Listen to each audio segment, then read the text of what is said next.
speaking to me, and there's gotta be a reason. And there you're looking at me. I wish it wasn't in my nature, but I've got needs. I wish I liked another flavor, but when you're cool, you know I can't resist. I knew it was a proper mission, but you stir my blood. I knew there's gotta be a mission, but I got needs. I knew you was a fucking mission. You grab my hand and pull me. I knew you was a fucking mission, and you never say please. I knew you was a fucking mission, but nothing left to free. I knew you was a mission. I knew that you were me. I knew you was a fucking mission, and you changed my identity. I knew you was a fucking mission, and I knew it gonna hurt me. I love it.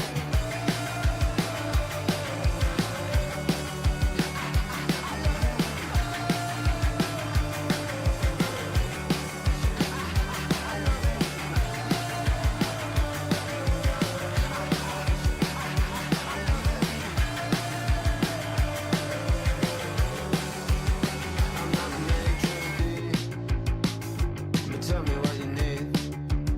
I'm so eager to please, and I know you like to tease. I get down on my knees. She said, don't look at me. And if you seen what I seen, you would believe. I know it's all my fault. I got no one else to blame, and I climb a mountain to find it just a trash heap. And every time I'm with you, I feel worth 99 feet. I don't believe in love, but I like it when it hurts.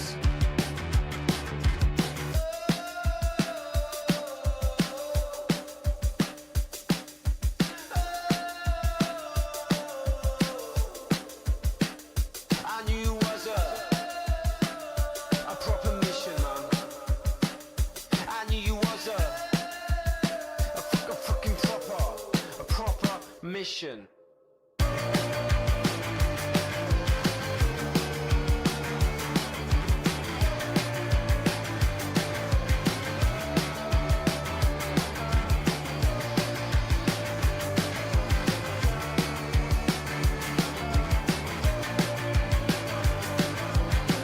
I knew you was a fucking mission, but nothing left to free. I knew you was a mission. I knew that you were me. Take yourself to me. Take yourself to me. I knew you was a mission, a proper fucking mission. I love it.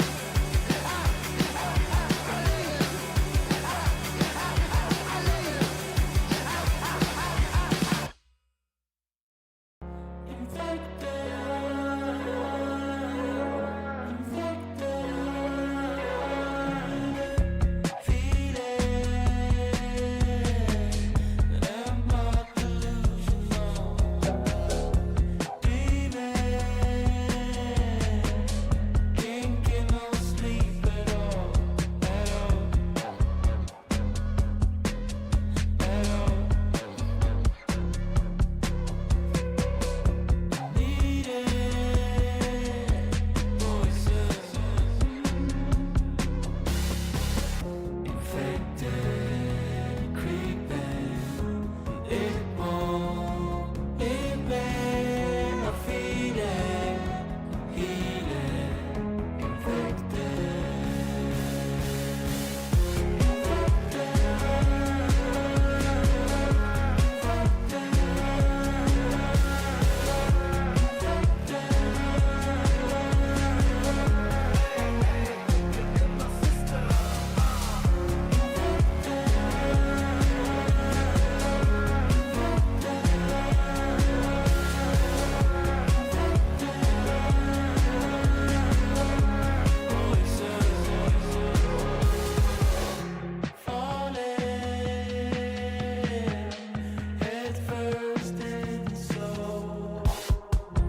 Hello, chat. Good evening. It is that time once again. Every time I say that, I feel like the soul of David Lynch very, very momentarily.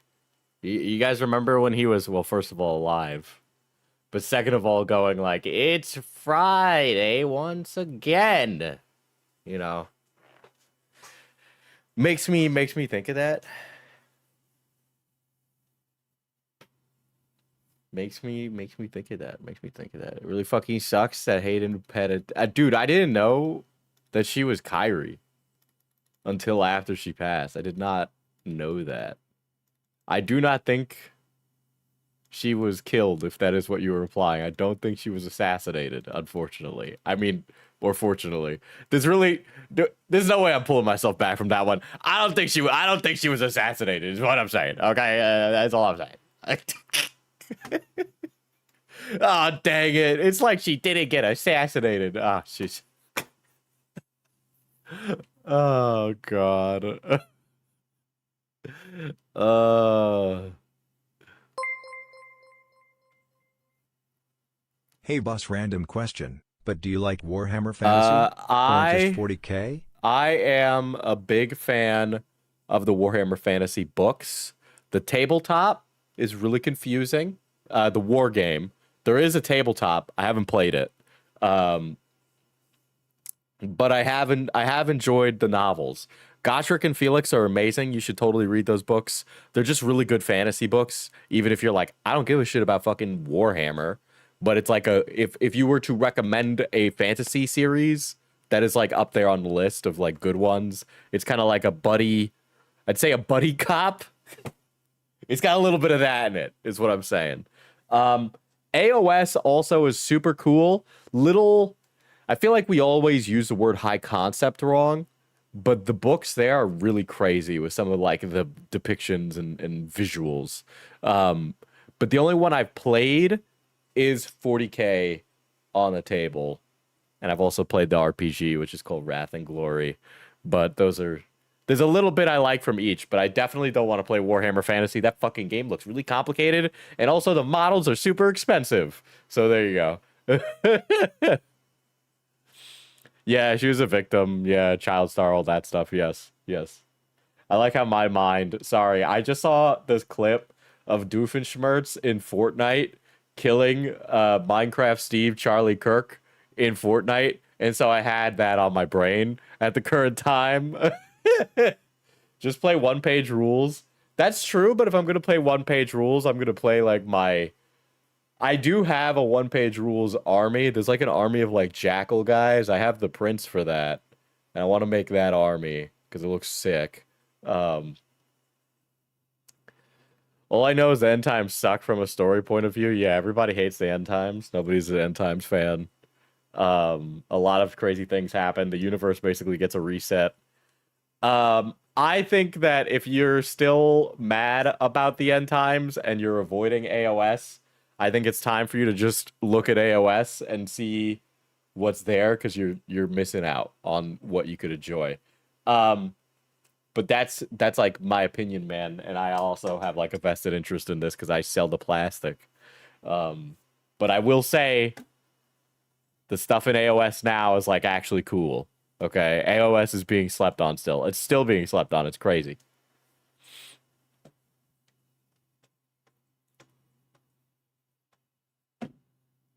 I think next on the list is to do Trench Crusade. You know, I think that's next on the list.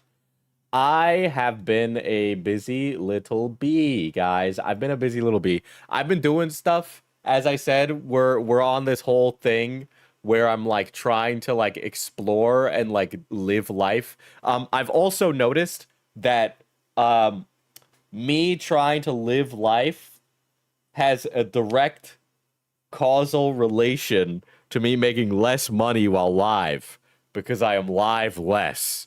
So that was a really rough one to get in my email today. But you know, we move. Um yeah, I just gotta figure out how to manage that, I guess. I gotta become a morning person. It's really difficult. You know, it's really, really difficult. I struggle with that. Um but I'll tell you the story of what happened recently, regardless of whether or not it's burning a hole in my pocket. So recently, well, first of all, we're coming up on a 1 year anniversary. Very poggies, very poggies. Second of all, we have some friends in town. They're called Dungeons in the Attic. They do a lot of live plays, and they do them as shows around town. So they had a show recently, and just do the boogie method and start your day with a mouthful of Mountain Dew. That's fucking foul. That's foul. I've honestly, I've been eating like doo-doo fard this last week, but then I also started Monday by running 5 miles. So, you know. At Pinker Neon Nova became a member. At Pinker Neon Nova celebrates 7 months of membership. Oh, she be doing stuff. I wish I could copy myself so that way I could be live and do stuff at the same time. You know, I wish I could do both. Your friends are tricky. Well, no, like this time they didn't trick me to a bluegrass show. Getting tricked into a bluegrass show was absolutely not worth it because it was really expensive. The drinks cost a lot of money. I felt obliged to donate money to like starving kids or something, and I'm a starving adult, so like get in line, kids. Okay, one of us is improving shareholder value and the other is going to fucking math class. um but to that was so not worth it. That was like actually not worth it. I very few events am I like that was bad, I wish I could take my time back and like get a rebate. 100% want a time rebate on that. Absolutely 100% want a time rebate. But so, you know, I went to the show and it was fun. It was good. Earlier that day I got in. I did my youth mini painting class, right? So I did it with the kids. That was exhausting. And then some guys cut to the store, so I had to play some Magic. I say have to. I'm sorry. This is part of my job. I know that this sounds like a comedic joke, but it is my job to do these things. So this was not an accident. But so after that, I played Commander, not once but twice, and then from there we went to the show. And I kind of had a feeling I was going to be out late. I was kind of tired. It was getting late. I get introduced to another friend of my brother's. I guess he was like, when he was doing something related to the store, he met this person who studies like anthropology and like, basically they sounded like they were trying to min-max the tech tree to become a diplomat. But I met somebody who does that. Very interesting person, super, super intellectually inclined, a polyglot too, super crazy to run into a person like that in real life. And they're like a bartender as their like current job while they're going to school. So we like went to their dive bar that they work at after the show, and I was out until like 2 a.m. And I was like, this is about as European as it gets. But we went through the walkable neighborhood to a dive bar and drank beer, or not beer, but like some of us drank beer and some of us drank like liquor, and talked about politics, but not like in the kind of way that has people jumping at each other's throats. It was like really like intellectually inclined. It was crazy. Super, super engaging of a conversation. But yeah, I mean, like that's what I did, and it was pretty good, honestly. Walkable neighborhood is fucking banal, bro. What? Well, where my establishment is a walkable neighborhood. It is a small city, so that is what allows us to do such walkable activities. But yeah, so that was a really sick one. Played pool. You know, it was just a good time. It was just a good time. I enjoyed it way more than that fuck ass bluegrass from a few weeks ago. But I gotta tell you, man, I I was a gangless hood. I'm sure there's still some of that. It's not like it all the colors taken out. uh, but yeah, I mean, like, I'm trying to like do more stuff all the time, you know. Yeah, any neighborhood's walkable if you invest enough effort. But this was one of those moments where I was like, that was a good experience. You know, I don't want to say that this like objectively like, oh, it doesn't matter whether or not the experience is good or not, just that you're having experiences. Well, I gotta tell you, it's a sliding scale, a spectrum, if you will. And there's some times where I like do something and I'm like, why did I do that? Why did I go out for this? This is miserable. This is awful. I hate this. Sky Prime with the gifteds, very poggies, very poggies. Gifted to undefined. They must have like a weird, what the fuck? Oh, streamer bot is fucked up. That's why. Okay. Oh, okay. Yeah, everything is like fucking having a gamer moment. Liquor, I hardly know her. My really funny wife. Said 10 gifted? Thank you. No, it's there. Your name is.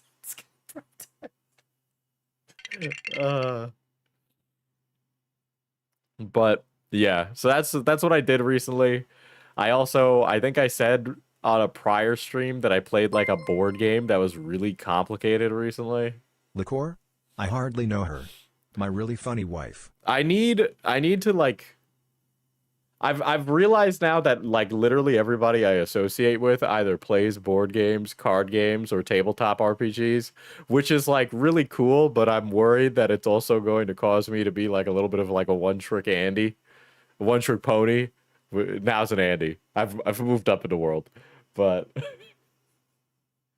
you know, it's really easy to make friends when it's like a task that you like don't mind doing or enjoy. But if it's something that you're kind of nonplussed about, you're gonna be like, how am I supposed to like meet people? You know what I mean? But you know, I'm building out those structures. I'm doing that stuff. That's what I've been doing instead of stacking bands, I guess. But should we get into drug trade to diversify our hobbies? I'm sure. Okay, listen. Hating Israel can be your new gimmick, Diesel. All right. Well, that's a loaded chat. I just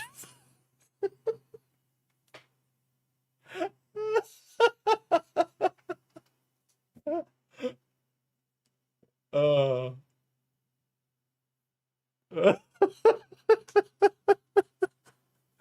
I was speaking to Kristen Ark earlier today. You can imagine what that was like, all right? That's why I'm laughing so hard, all right? We made the joke that because I've been hating on Flock so much that Netanyahu hasn't been answering my calls. Uh, yeah, as long as it's Benny Boy you're hating and not the race, you're good.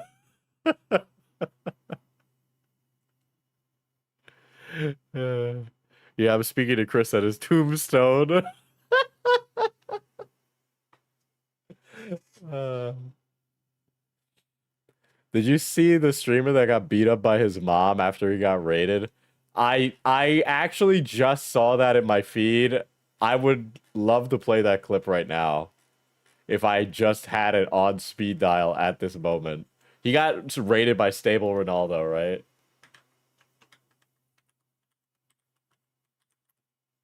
Let me check. I'm pretty sure I can find it. Here we go. Yeah, I found it. Here, we'll pull it up. You know, trigger warning, guys, but this is a drama stream where we talk about awful people all the time. So let's just look at some awful people, but I guess trigger warning for domestic abuse. Or child abuse. Wait, no, he's an adult. Domestic abuse? It's still child abuse. It was inappropriate. She should not be hitting her son. Diesel double right wing reach around pivot arc would go crazy. First of all, that sounds like a fucking Naruto power. You know how like they declare it before performing it? Yeah, so this guy, here, I'll just read the tweet. Let's put it up. This was pretty awful to read. Streamer Nitro Camden, who was kicked out of his house at 18 years old by his mother for being too loud after receiving a 15,000 viewer Twitch raid from Stable Ronaldo, was assaulted and told he had no value to the household while she called the police on him. Super. She also drained his bank accounts, by the way. Wow. This goes to show you, you know, don't link your account with your parents. But yes, so, you know, this will probably be awful, but I will have something to say after this. Move! I can't imagine getting in a stadium's worth of people coming into your chat to see you get fucking smacked by your parent. That's like a nightmare scenario. Go get your stuff. You gotta go. Go. Go get your stuff. Go get your clothes and stuff. Go. Go. And then go. I would hate to have to call the police on you. Go ahead and go. This is gonna come around and bite this parent in the ass pretty bad, though, right? I don't even need to show a lot of this clip, right, to kind of like have a conversation about this. I'm sure we all get the picture here, okay? It's bad. I was listening to a clip from who's Rocky? Sylvester Stallone? Yeah, Sylvester Stallone. And he recently was talking about how he got the role of Rocky and how it led to him getting a Grammy or an Oscar, one of those. And you know, in it, he explains how, like, you know, his mother or his parents, it might have been his mother. I think it was his mother. His mother was like, well, like he won this, and he was like, so I want you to come to the Oscars. You know, I have a seat for you. I want to show you. Oscars acting. Okay, thank you. I want to show you what I did. You know, this is like a really big deal. You know, this is changing my life. You know, I want you to be a part of it. And his mother was like, well, I'm only going to go if my hairdresser can go with me. And he was like, your hairdresser? No, you can't bring, like, who's your hairdresser to you? Who is this person to you? She's like, oh, she's just my friend.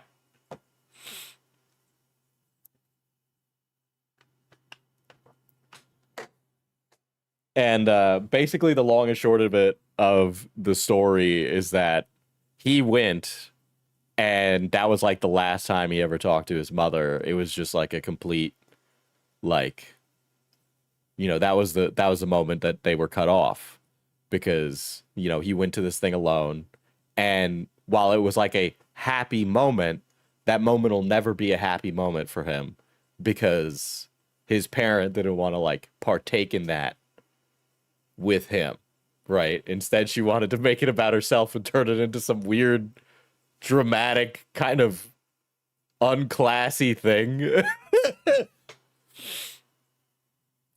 The hairdresser was the line. The hairdresser was the straw that broke the camel's back from a non-supportive parent, okay? Right? But the hairdresser was the straw that broke the camel's back. A non-supportive parent is getting an opportunity to support their child in what they're doing, and is given and is still asking for more, is the issue. And it's not like you can just get another ticket. These are very... There's no fucking reason that the hairdresser should be there. There's no fucking reason. There's no universe. Unless that hairdresser is family, okay?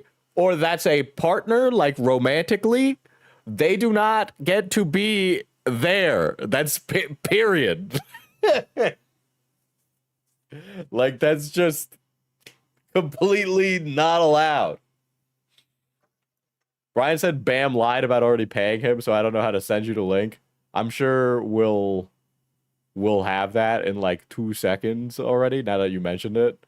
I will look at the CoffeeZilla video. I'm going to read Bam's response and then the CoffeeZilla video right after. But yeah, it's like the hairdresser is like it's not even it's not up for negotiation, right? If your adult child is offering to include you in your life, you know, nah, fuck that, bro. If I get the fucking Grammy Peace Prize fucking trophy, whatever, I'm bringing my entire family and everyone gets a hairdresser as a +1. I know that this is probably like a rage bait chat, but I know that this is a rage bait chat. But I do believe you are missing the point of the story. All right? You're missing the point of the story. You're missing the fucking point. All right? This kid, right? He's 18, and I guarantee you, that kid is making more on one stream than his mother makes in a month. Hands down. Okay? Hands down, that kid is doing that. And, you know, that is probably part of why she is being abusive, right? Not to justify the abuse, but try to give some, like, you know, clarity to that. Riding in a retirement home speed run. You'd be lucky to be getting that. Yeah, she's taking out her frustrations on him about him being more successful. It's had to see. Yeah, and it's a lot of I realized this recently, right? And it's something that I see that from, like, you know, fucking Rocky himself, or I see that with this guy. And it's a feeling that I resonate with wholeheartedly, right? You know, so I don't just sympathize with this. I empathize with this.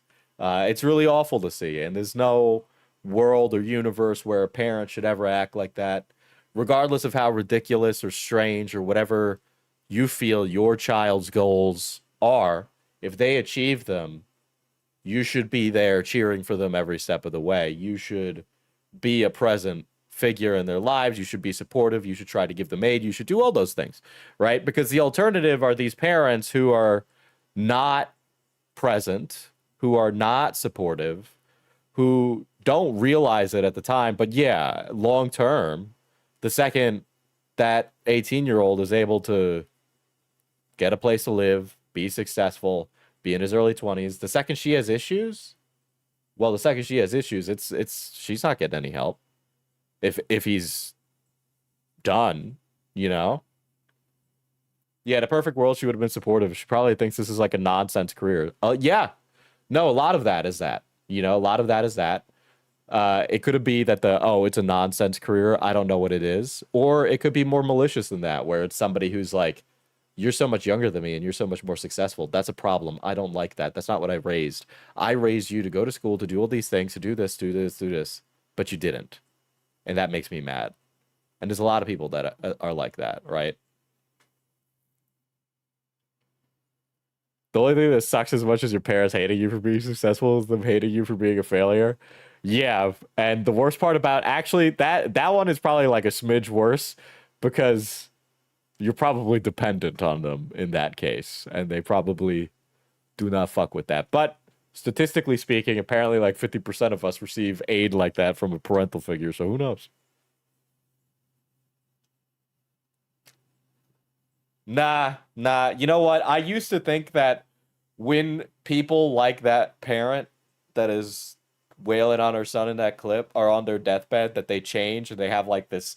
Listen, we all sit around and we think that these kind of people that are being pieces of shit are going to have their moment where they realize that they're a piece of shit. I really hate to say this, guys.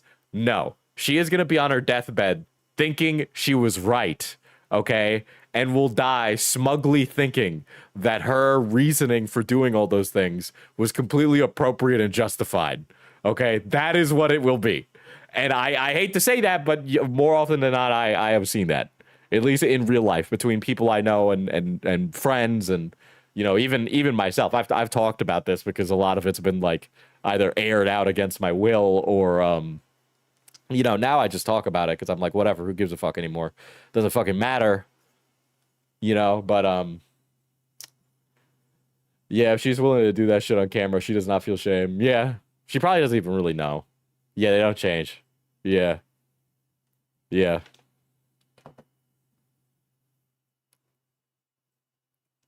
But and it's funny, you know, to make this about me because I'm the main character of this stream. Hold on. KJ said way too many parents raise their kids like they're security and expecting an ROI, and that ROI needs to be in the form of something that they want, not something that's not something valuable. Yeah. Yeah. Yeah, they have all these expectations that they expect you to kind of embody. But now I'm speaking in the first person, so let me talk about myself, right? So I decided to put my money where my mouth is, chat, and we all remember that recently Diesel said that he wanted his inheritance before his parents pass. Okay. So I had the conversation. I had the conversation um with my mother, not with my father, because we don't talk. Um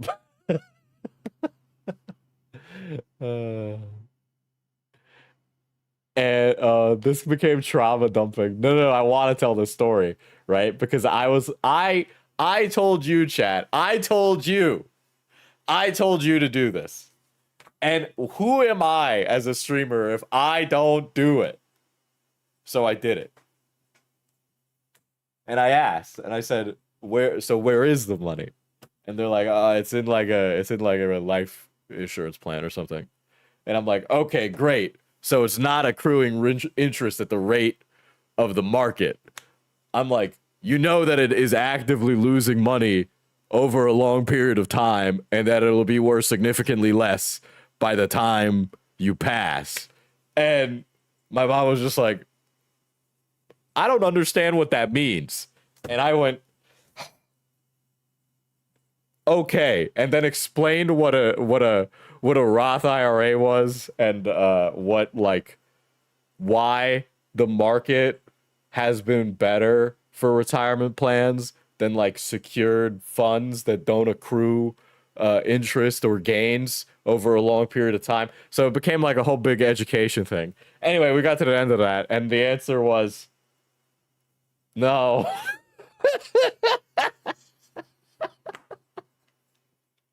uh, I literally went to my mom and talked to her about this, and I told her that and I was told that she isn't going to die. So apparently, my mother is an ageless being.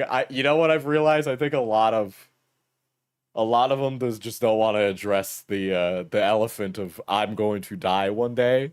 I think a lot of it is a lot more about worrying about the ego death of the self. I would argue. Um, but no, this is my pocket notebook.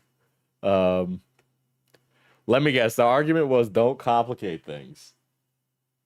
It wasn't even an argument. It was just like it was like the only way that you get the money is if he dies. Right? So I was like, bro, my dad died without life insurance, so he just gave us 30K in debt when he died. You know what I would do? I would just go, I'm not paying it. I'm not paying it. Give me the cheapest burials possible. Right? But to add on to that, right, and to get to the funniest part of the story and why I resonate with this young man and why I resonate with Sylvester Stallone, right? So maybe this is trauma dumpy, right? But I think it's worth telling because I've been talking about the story about the boat and all of this other shit, right? So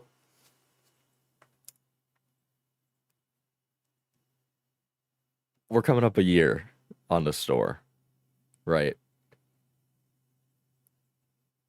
And my dad doesn't know about it, right? And I thought about it. And I thought about the goals and the things that I've achieved in my life. And not only would he not understand it, it would probably, if he found out about it, it would probably ruin my life. Like, he would ruin my life. So I part of me wanted to include him, you know, just as to be like, see, we can do it. But after a while, and after I spent some time thinking about this, I'm like, no, actually, he probably shouldn't ever know about it, right? Because he doesn't understand how to run a business. He doesn't understand how to do taxes. He doesn't understand any of this stuff. So he would assume that if we had a business, that must mean you're making like a lot of money instantly. Which, of course, as I've explained, is not how running a business works. Anybody who's ran a business knows that you probably don't make money for the first year or 2 years. A lot of people who run a business say you're going to pay yourself less than everybody else for the first few years, which is true, right? So he would think, you started this, why aren't you instantly making money? Because he was worried that we wouldn't even be able to make rent. Let it be known, I make rent, and then I'm able to pay myself. So, yeah, they would just assume you're rich and spend all the money like crazy. Yes, yes. And I thought about that. And I was reminded of a time. So, of course, I have my silver play button, right? He would want a cut. Well, it doesn't matter. He can't get a cut now. Doesn't matter at all, actually. So, he just wouldn't be able to. And I remember something, right? So I got my silver play button. I got it in the mail. I got a package from YouTube. It's labeled the YouTube on the box when you get this, right? And I remember getting it. I was in film school at the time. I get it. And I remember opening it up in front of the family. All right. And I opened this package up in front of my family. And I remember being congratulated by my mom and my brother. And I remember my dad frying his chicken and then going to sit down and watch fucking Ancient Aliens, not saying or understanding anything. In fact, I recently found out that when he thinks I'm streaming, that it is not work, and he hadn't thought it was work, and he actually thinks that for those 3 years that I was just a streamer, that I was just unemployed. And for all of those years where I was just doing YouTube, that I was just unemployed. And that he's really good. I have a normal job now because I get out of the house, which means I get to make friends.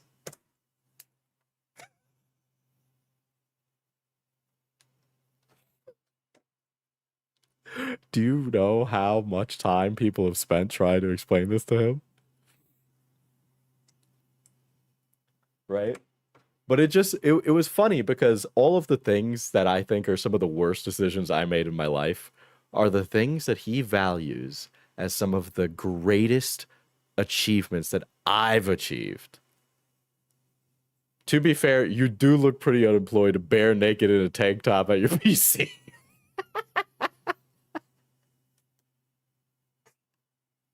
I would have lost my fucking mind. I'll be honest, I got a little depressed after.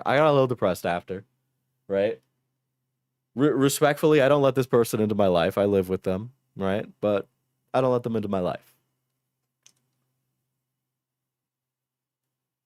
That sounds like my dad. But I thought it was so funny that... So I say it all the time. Let it be known, by the way, what I'm about to say, right? College is not a scam. The price of American education is a scam. College is a really good experience. College can expose you to a lot of things. You can learn a lot. You can grow as a person through that experience. It exposes you to intellectual conversation that you will not get elsewhere. That is true. And I do see a little bit of a difference when I speak to some of my friends that didn't versus did, in the terms of like academic discussion or discussion about like more conceptual things You're just really not going to get exposed to stuff like those things unless you go to college. But it's really hard for me as a Zoomer to be like, college isn't a scam when I have a $40,000 bill at the end of it. And to be clear, that is my bill is it was much larger than that, right? And if I could take it back and spend that time working on YouTube, I 100% would have done it. 100%. I definitely should have. I've said it before on stream. But that is something that my dad thinks is like one of the greatest things that I have ever achieved. And you know what? It was hard. It was hard, and I'm really glad that I achieved it. I think I excel in school. I think I excel in academia. I think I'm a pretty good academic. It is not something that is even in my top 5 of things that I have achieved as a person. And in all of those things that would be in my top 5, none of those things were things that he was a part of or cared about for me. So all of this to say, if you are a millennial father or Gen Z father, I guess, watching this stream, you need to be there for every single fucking thing that your kid is a part of. You need to be a present father. You're not to you can't just be a present father. You have to be enthusiastically engaged to love whatever weird shit your kid is into. Because if you don't, you're going to end up with some ornery bastard, okay, who's going to hate your fucking guts. So don't fucking do that. There's no fucking reason that we need to carry on this like fucking generational debt that boomers and Gen X have left. All right? Listen, Gen Z can hate all the millennial quirk chungus ideals that millennials have, right? Gen Z can be that way. We gotta stop. We gotta stop that generational like trauma that the fucking parents are leaving. Okay? Because that is by far one of the biggest things that I have seen, where parents are completely non-supportive of their kids' crazy things. There's no reason for it. There really isn't. It doesn't matter how stupid or weird whatever thing is that your kid does. You need to be supportive. I hate Beyblade. My son loves it. I play Beyblades with him anyway because I'm a good mom. But this would all eventually lead to the end of this. Keep looking forward, Diesel. I have faith in your future. Also, still funding the Diesel political war chest. To be clear, right now, philosopher, you're funding my student loans.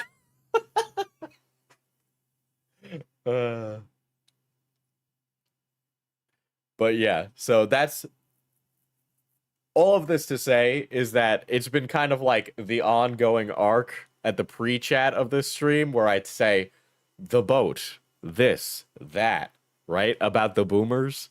This has all been leading to this revelation of me sitting here and kind of reconciling and being like, okay,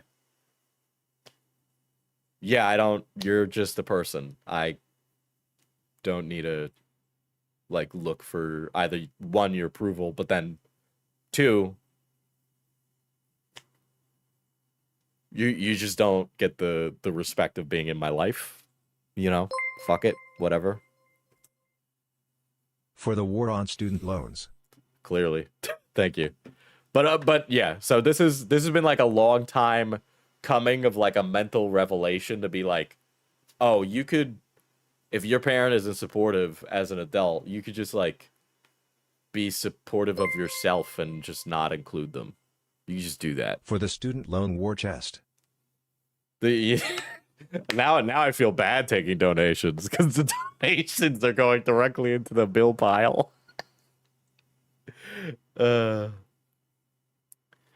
to be clear, I do need my parents because I'm not making an income where I could live on my own, as I've said last stream when I was like looking at places to rent, because I'd need to earn something like 70 grand, somewhere around there, in order to like get out of here and like live in a place with power. But yada yada, that's New York. But all of this to say is that yeah, like I could have all these goals and wants, but it has taught me a valuable lesson if I was ever going to be a parent. This is what I'm saying. If I were to become a parent, I realize now that that would be something important to be there for your child like that. Lone War Student Chest. Am I saying that right? That's funny.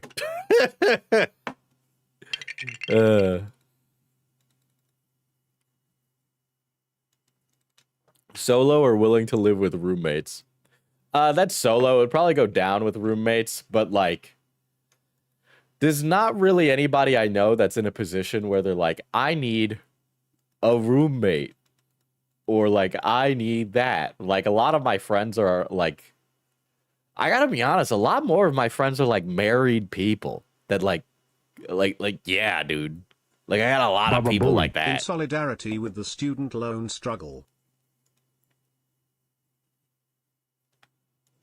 But I don't know. I don't know what the long term would be. I just realized this about my like current situation, I guess you could say. Right? And I had to like come to terms with like, okay, not only will you never know, but like you've self-selected yourself out of my life by not being a supportive person. You know, and it didn't require much. It never did. Yeah, like you still need them monetarily, like you don't need them emotionally. I think we all have this idea where our parents are going to be there and be our emotional anchor. You know, your parents should be able to give that wisdom and give that like, look, this is my experience. This is what I think you should do in this situation, right? Like in that way, they should be that. But if they can't be that, then, you know, I mean, you have to like kind of go through the motion of like recognizing that they can't be that and then be comfortable with them not being that for you, you know? So I had to like come to that conclusion, but I'm glad. I'm ultimately glad that I had the conversation about like the inheritance and stuff, because it kind of showed me where like the priorities lie and why certain things are important to them and like in what ways. And it's really such a shame because I do think that like I think a lot of boomers and Gen X have been fed and still believe like the generational myth of like the American dream. Look, man, I don't want to like retire at 70 to be like, I lived a good life working for 40 years. Apparently I'm going to turn into like some British geezer in that time. But like, I can't understand the mentality of like, I'll travel when I'm old. Fuck off. Fuck off. Are you fucking kidding me? Oh, I'll travel while I'm old? What the fuck are we doing? I won't, oh, I'll stop working so hard and then I'll do what I want. They're lying to you. That's such a lie. You're 70. What the fuck are you doing? You're not doing anything. Why are we waiting that long? Like, I understand why people go to a fucking corporate job and half-ass it all the way to the end. It's because it's for a paycheck. It's not for the American dream. Go fuck yourself, bro. Life is too short to be fighting for 40 fucking years to go travel for 10 and not remember half of it. That's ridiculous. You can't even walk. Ridiculous. Yeah, travel to the hospital and nursing home. Like, yeah, I don't prescribe to that notion. I think it's ridiculous. You know, obviously, like I'm under a mountain of bills, and my life would be significantly different if I didn't have to pay so much money to my student loans. Legitimately, I would have traveled already. I would have traveled. I would have done the white guy Mecca trip to Japan already if it wasn't for my student loans. Okay? There's all these things I would do, right? Literally, if it wasn't for the student loans. So you're telling me I'm going to wait until my mid-30s to do that, and then I'm going to wait even more because now I've dedicated myself to a company that doesn't give a fuck about me? Bro, it's just me and my people, brother. It's me and my people. It's me and my fucking community, okay? If you think that I'm going to be giving up my soul in life to be giving the company what they want, bro, fuck off. Fuck out of here. Fuck out of here. That's why I'd rather be fucking wasting my bones starting my own shit, okay? I'm so glad that I'm like a self-employed Andy. I couldn't imagine. Fuck, dude. We need to stop giving that shit to them. Ridiculous. Yeah, keeping a steady job is and was important. Yeah, I won't say that it's not. I won't say that it's not. Because I'll tell you, as a professional, self-employed person, it's really fucking difficult. But the point is like I guess the meta portion of it is that I think, and it is very much, I don't know if it's a European sound off. We define ourselves in America too much by our job. Okay? We define ourselves too much by our job. If we identify our existence by I'm the marketing manager. If you go to bed at night and you go, I'm the marketing manager, you are allowing an evil tendril of a Lovecraftian conceptual identity to seep into your mind and ruin your soul from the bottom up. Okay? That's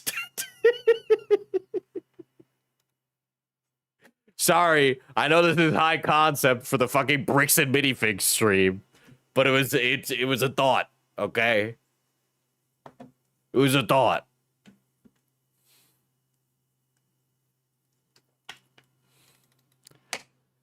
A wild rant to listen and nod to while getting ready for my job, making corpos happy.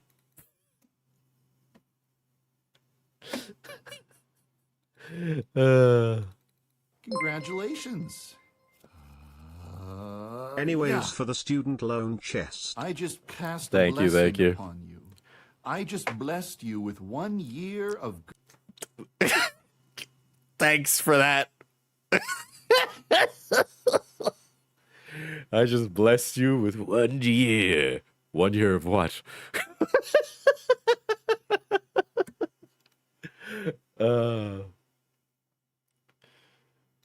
But yeah, I don't know. A lot of people just Monocle identify became a themselves by member. their work. Monocle celebrates 32 months of membership, more philosophy streams. And here's for your chest. Is this philosophy? I feel like saying that your life should not be defined by your job is a low bar. Imagine not going to bed thinking, damn, I'm him. Couldn't be me. All right, well.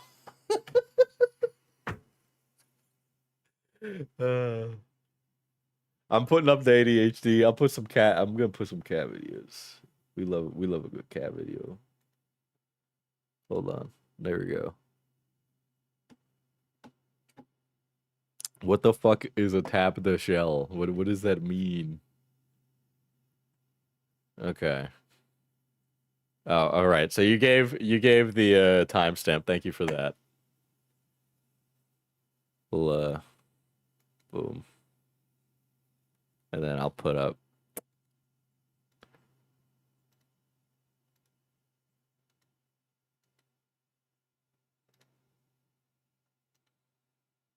El Gato. There we go. Cat. Yeah, I figured, mix it up. Put something a little different. But we'll start from the beginning and then go to the most recent of updates. That cat looks oddly. The cats are in the corner. The cats are in the corner. You can see them right there. Oh, Jesus. All right. So, speaking of evil corporate America rotting the soul of the common man, let's talk about Bricks and Minifigs. Dude, this is totally Disco Elysium and its consequences. I hope those Eastern European guys are real happy about their legacy. All right. Anyway, let's read the corporate response. Of course, Brian Mansell has said otherwise. Okay. Anyway, BAM Franchising Inc., aka an extension of the Mormons, Eamon and Matt McNeff, Baker Salem, Josh Johnson, Brandon Best, and the Mansell family are pleased to announce that they have reached a comprehensive and amicable private civil dispute related to the Mansell family's Lego Star Wars collection. The collection was originally co-signed to a former operator of the Brixton Minifigs Salem, Kaiser, Oregon store. The settlement agreement is a compromise of disputed claims. It is not an admission of liability, wrongdoing, or unlawful conduct by BAM, the Mansells, or any other released party.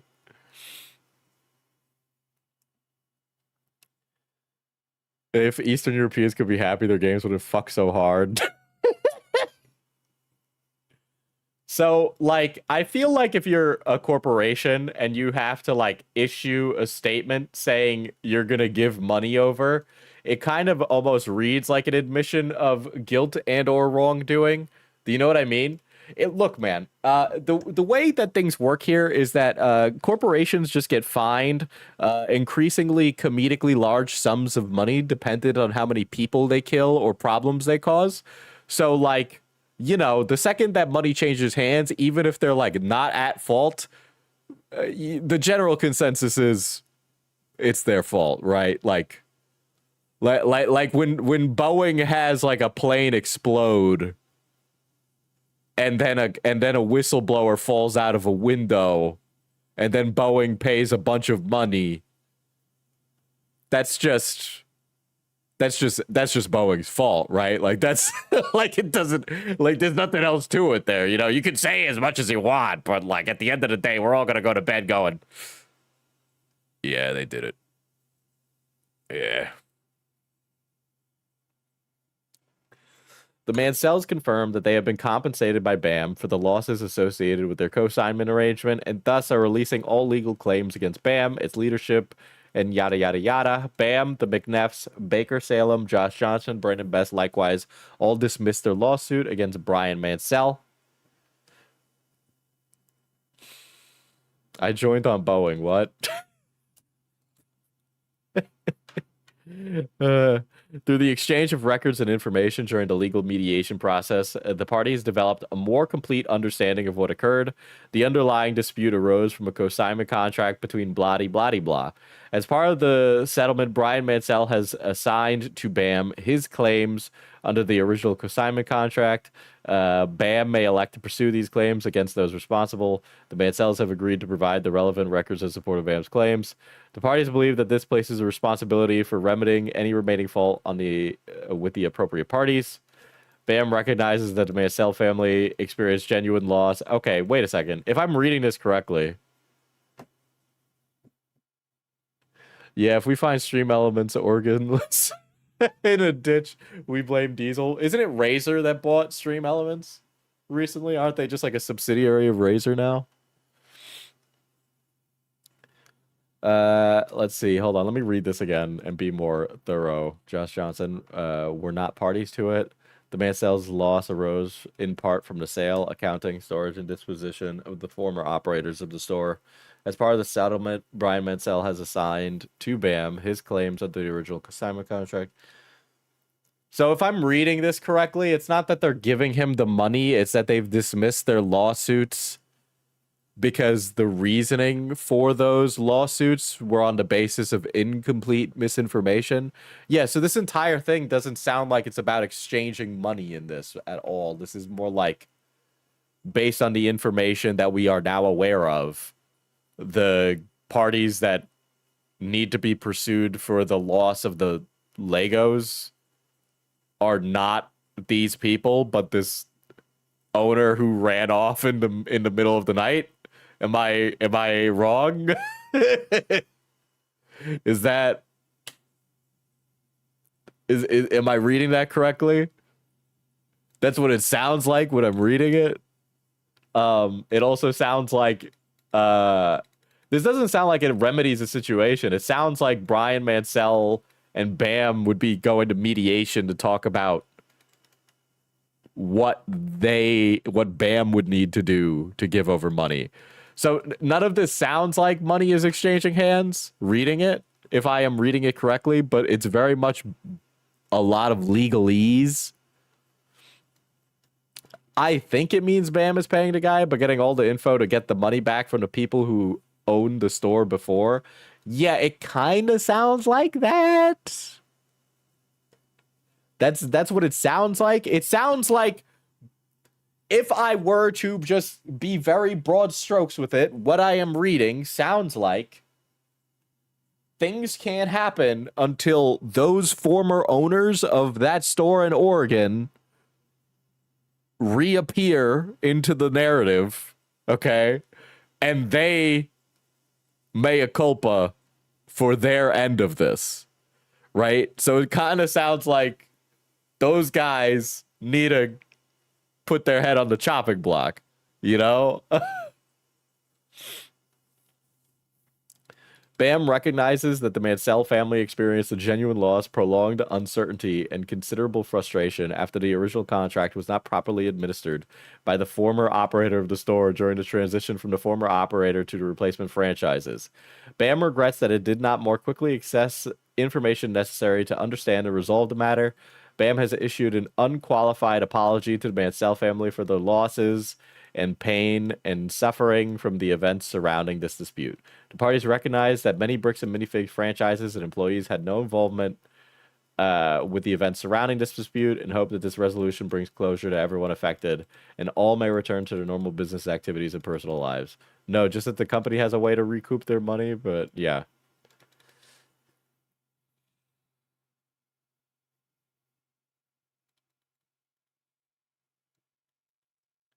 Yeah, it a lot of this reads like a lot of it is resting there. If I am hearing that and understanding that as best as possible. But of course, I will listen to CoffeeZilla explain it, because assumedly he has talked to everybody involved. Finally talk about it. My behind the scenes work with the Mansell family, Bricks and Minifigs, the settlement that finally happened. Although the story is not over, I'm going to give you the behind the scenes look to show you how self-inflicted this wound for Bricks and Minifigs. This really is one of those things where it's like, I don't know why they didn't just expense this earlier on them.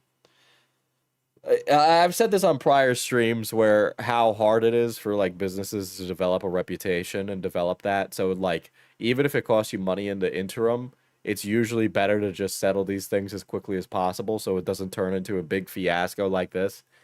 Especially for like a big franchised business like Bricks and Minifigs, unless they're running the books real bad, they should at least have like some insurance or some way to pay this in a way that is reasonable and going to shut it down so it doesn't turn into a big fiasco. They also seem to have just not moved very quickly when it came to like any of their consignment related deals. It's very strange stuff that they really could have just gotten to way quicker. Really was. It's unbelievable. As bad as you think it is, it's so much worse. I literally, behind the scenes, nobody knew until now, was secretly trying to talk myself out of an 8 million viewed video, guys, that I did 2 months ago. The saga is still going on. Thousands of YouTubers are paying their rent every month with the Lego drama checks. Not gonna lie, yeah. I mean, granted, you guys were like, oh man, Diesel's talking about an unsupportive parent. Here's $20. Oh my God, Pinker, I didn't even realize you donated 72. Thank you. God damn, I feel like an asshole. And we tried to stop it early on. I mean, we tried to put an end to this thing. It was obvious what the solution always was. And I want to show you some of that behind the scenes work. It wasn't just me, by the way. And ultimately, I wasn't successful, okay? You know, obviously, lawyers had to get involved. It got super expensive. Months went on where the obvious thing didn't happen. But my point is, this got so dragged out. This is a story that should have lasted exactly 6 seconds, that seemingly has been going on for months now and will probably take, you know, over a year longer. I mean, we have still litigation ongoing. So I want to break all of that down for you today. I've been holding on to this, knowing that eventually I really want to talk about it. I didn't sooner because I didn't want to torch the chance of any deal. Obviously, we now saw one come to light, and so that's why I feel comfortable talking about it now. And I'm only going to show just a few of the messages to prove the point, which is that everyone knew the solution literally months ago, and rather than doing that, the hard way has been chosen every step of the way. Like, the worst possible decision has been chosen repeatedly to the point you start to wonder if this is some sadistic need to be dunked on by the internet. We have to learn from what might be one of the greatest corporate fiascos of all time. Otherwise, what was it really worth, guys? I mean, yes, finally, the Mancells are being paid. This is unrelated, but in my game for D&D with Chris and Beckett, it was just because Pinker is chatting, and Pinker is a lady. I don't know why. Okay. So I've been playing a like a homicidal robot, like a homicidal warforged in our D&D campaign, but it was really difficult because Chris was being like a dragonborn barbarian called Narcissus. And Beckett is playing this weird creature called Hobbs or something, or Hob. Very strange. I'm not entirely sure what Beckett is. It's being kept a secret, but I'm going to share something with you, chat. Because I thought, so one of the things is that my character doesn't talk a lot, so it's causing a lot of issues. So we're going to swap out my Warforged character, and I'm going to be playing an extra planar, like, comfort twink, who's a changeling from the Outlands. So I'm playing a changeling now, and they don't know that. So you all have to keep this a secret. But yeah, I'm going to be playing like a torturous, evil twink now. But they don't know that. They're gonna think that he's like a plucky young adventurer out on his own to like make a name for himself, and they're gonna slowly discover that he's actually like really fucked up and evil. He's specifically from the Outland Gatetown Torch. So And I am happy about that. Here's the official story. but I don't know. I felt like Pinker would like to know that there's an evil twink. Is basically that. The Mancells confirmed they have been compensated by BAM for the losses associated with their consignment arrangement. We don't get an exact dollar. Evil twink equals has-been hotel character. All right. Oh, you think you're real funny, don't you? Yes, there is an Outland gate town known as Torch. It is like nefariously criminal, and the Yoglots are from there. It's over. Wrap it up. I'm very Odie.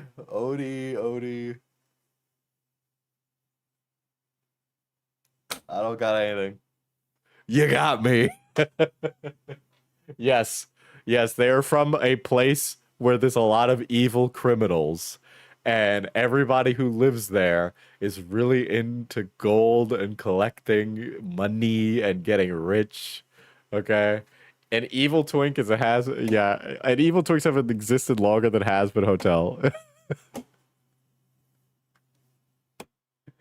Oh my god. Fucking believe it. I am probably going to do like another live play at some point, but I would be DMing that. So Figure, but it's probably somewhere in the realm of what would make the Mancell family feel good. a bunch of irredeemable people in one place. Dare I say, Has-Been Hotel. But bear in mind, this is all under the context of they were also sort of being sued in a like RICO lawsuit during that time. So it does feel a bit under duress. Again, I want to discuss this in more detail, but before I do, I want to take you back to when all of this started for me personally. Now, this is an email exchange with Reckless Ben, who of course is the guy who started the whole saga and, you know, basically caused the Mancells to get kind of compensated in the first place because he's the one who applied the pressure to Bricks and Minifigs. He contacted me on May 26th, 2026 to just kind of, you know, pitch the idea of me covering this story. Immediately, I kind of looked into it and I decided not to do it. I did not want to get involved early on. It's not that it wasn't important. It's just that I felt like all I would really be doing is rehashing what other people said, and I just wasn't interested in that type of thing. I said, I'm not sure how much I could add to what's already been said, and given that you and the wider community seem to be handling it well, I'm inclined to watch it from the sidelines. That's May 26th. So honestly, I wasn't even going to get involved in the first place. You would have never heard the word CoffeeZilla Lego scandal had it not been for what happened the very next day. So on May 27th, 2026, this gets filed. A massive lawsuit against Reckless Ben that in total was like over $1 million. Bricks and Minifigs puts the gloves on and decides rather than, you know, just pay people back, they're going to fully go to war with the YouTuber who started it all. And by the way, they're still going to war with him. They still are trying to bankrupt him, in my view. And that's not good. This is not good. Yeah, basically everything I'm hearing and even understanding of this at this current point in time is that Bricks and Minifigs is still on the shit list and is not making good on anything still. Everything about this sounds like it's just another step in a long legal journey trying to make themselves sound good rather than answering for anything. Which honestly is not surprising, and, you know, is who the fuck else would have guessed it? That the corporation was going to fight tooth and nail for every single little bit of recompense. It turns out that even in a goofy fucking business as reselling Legos, every single guy with the tag CEO is just as petulant and annoying as the guys who are trying to kill everybody with their super surveillance state and fucking self-driving cars.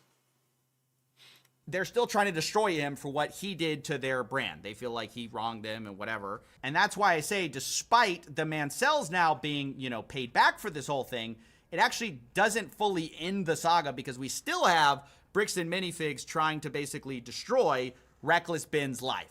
And it's in that same lawsuit, by the way, with Ben that we also have Brian Mancell personally being listed as one of the defendants. So he himself was being... So he's a character in a separate civil suit against... Imagine the company's like, okay, yeah, you were right. Here's your money back. Also, for asking for your money back publicly, we're going to try and bankrupt you. I mean, technically, they gave the money back. Being sued in this giant lawsuit as well, which just struck me as so deeply wrong. And so I, against, you just saw, I, you know, said, I'm not going to get involved with this.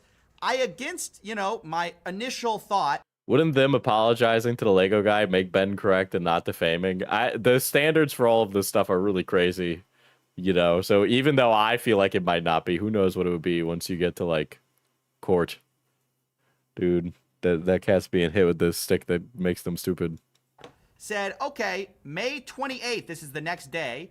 I've seen a bit more of this play out, and I'm starting to have some stronger feelings about this, particularly given the legal threats against yourself and others. What's a good number to reach out, etc. So this is when I first get involved.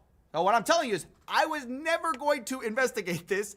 I had other stuff going on, other investigations happening, and I see this extreme overreaction from Bricks and Minifigs corporate to basically try to destroy the life of a YouTuber who frankly brought an injustice to light. Now, I start investigating, and it's at this point that I begin to speak to everyone. At first, it's just to do the investigation part, but while I get access to everyone, I start realizing, man, I kind of hope I can broker a deal here. Like, it seems obvious, like so obvious to everyone involved that the Mancells need to be paid. And he shouldn't have ever been part of this ridiculous $1 million plus lawsuit that would definitely inflict more pain on him. And he's the victim in this. Why is this happening? So it was obvious to me he was going to have to be made right. And also, like, he'd have to be dropped from the lawsuit. So I start to engage in what is basically like a non-lawyer, hey, let me just kind of back channel, hopefully a resolution. You know, it was pretty obvious to me, lawyers are just going to complicate this. It's a very simple answer. You just have to pay this guy and walk away. And then honestly, what is the story after that? Like, that's so true.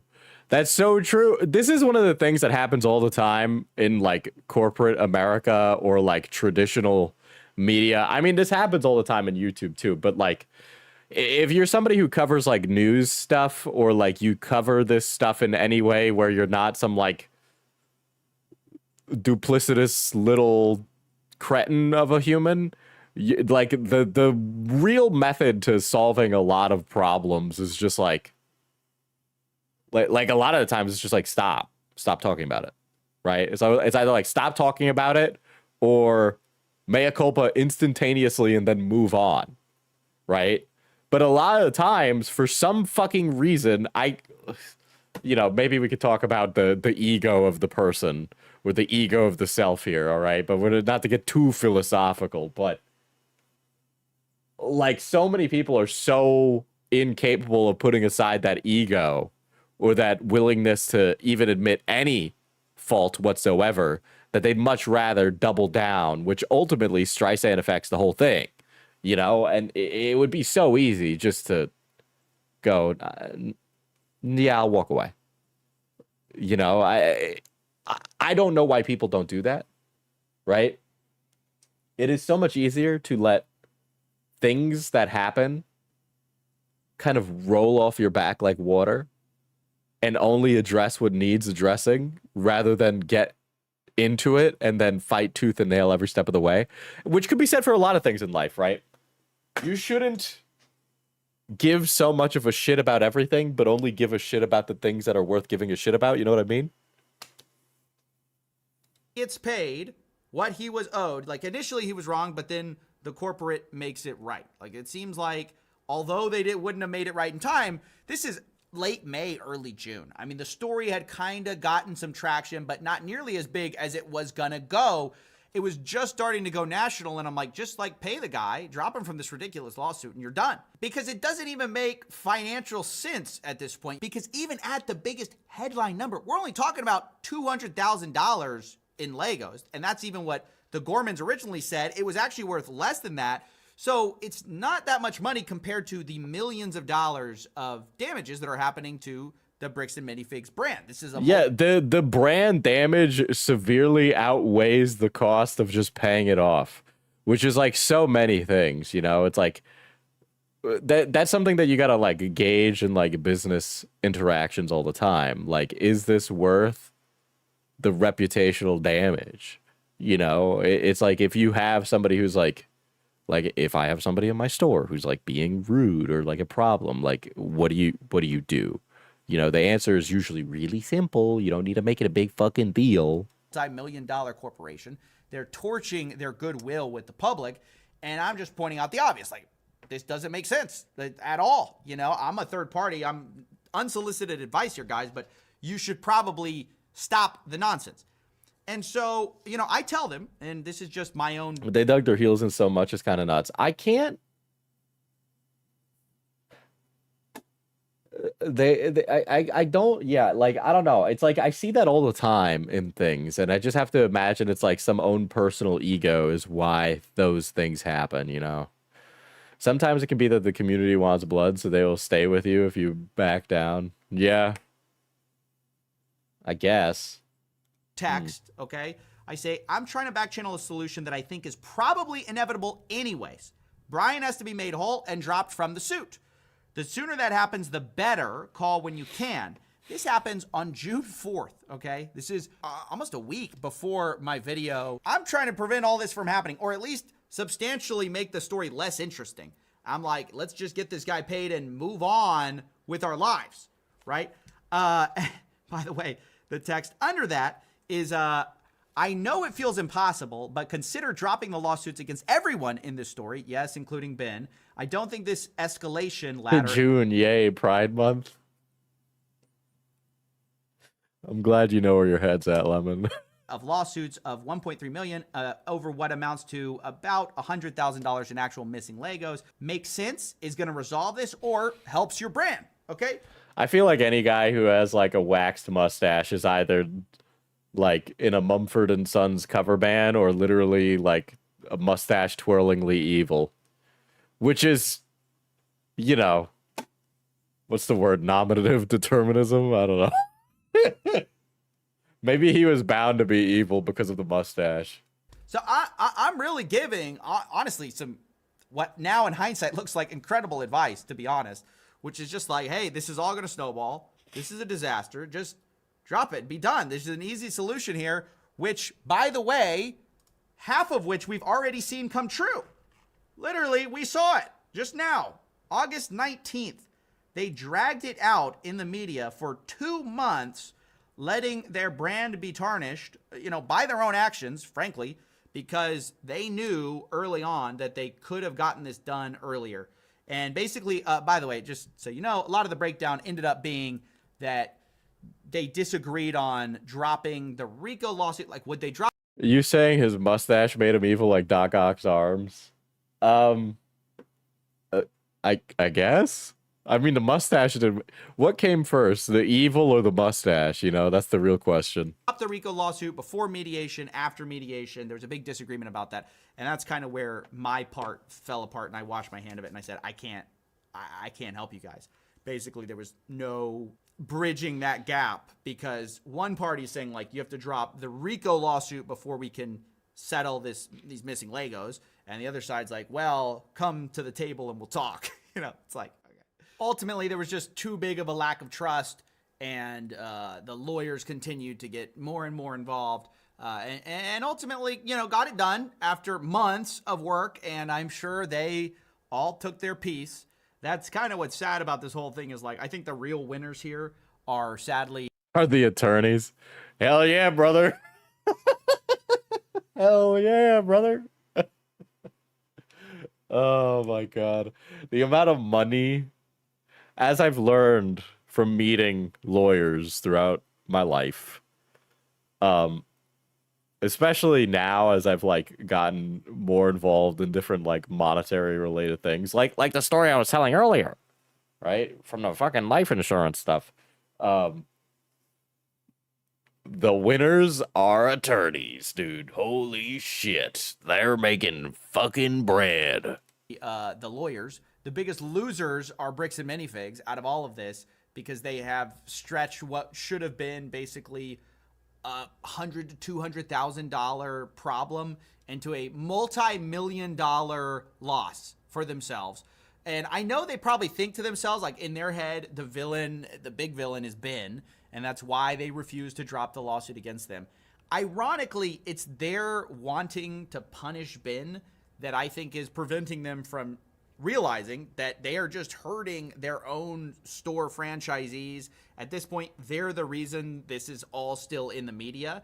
And I think if they could see that and look past their sort of hatred of Ben, trying to destroy Ben, it would help them a lot. It is really funny how like involved Ben has gotten in like unraveling the underbelly of Utah. I don't know if you guys have been keeping up with Ben's content, but he was recently at like a Provo academy that was basically just like a prison that you could send your child to.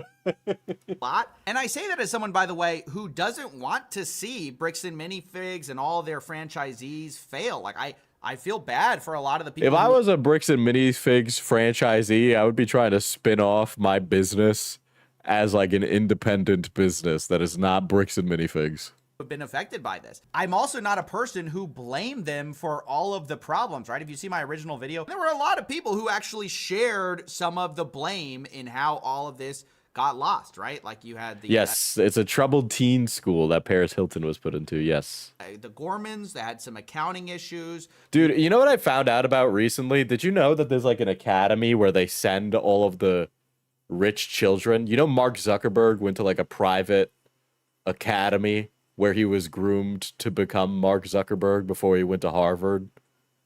or not Harvard or Cambridge or where the fuck he went to for college. I don't know. It's been a while since I saw The Social Network.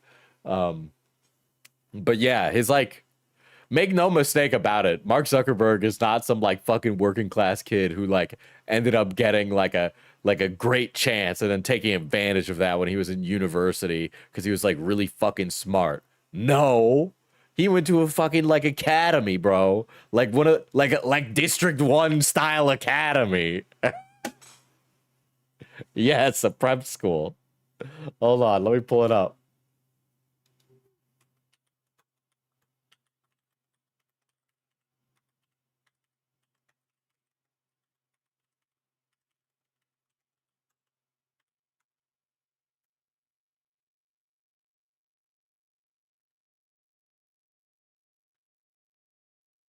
Here. Okay. He went to Phillips Exeter Academy. Okay. Phillips Exeter Academy. All right. Which is a really, really, really crazy, nice high school. Okay. It is a boarding school. All right. Here's notable alumni. Here's a notable alumni. Daniel Webster, John Adams, let's see, Franklin Pierce. There's more recent ones. There's a bunch of like notable recent alumni. Phillips,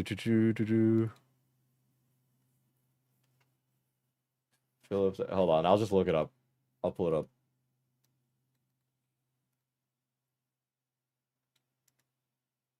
Oh, so old presidents. No, also a bunch of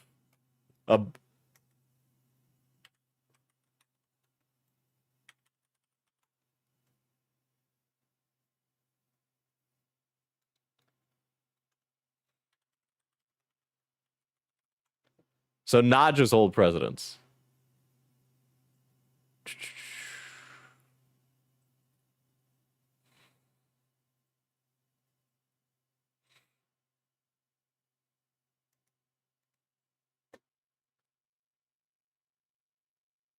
Yeah, I will get to that after this weird little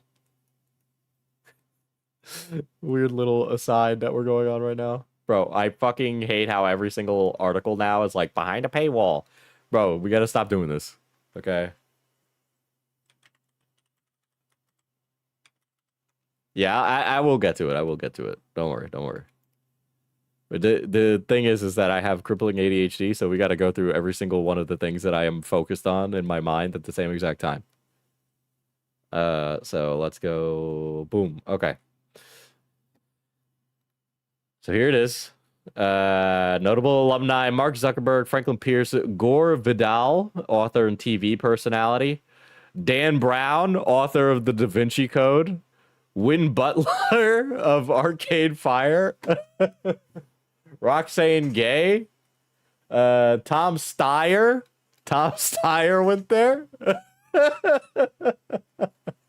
John Irving, author and screenwriter. Adam D'Angelo, co-founder of Quora.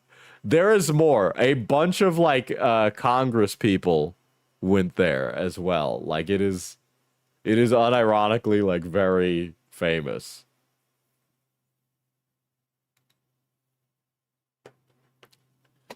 Yeah, I need to stay on my 5 trains of thought. Yes. Here, let me go to the.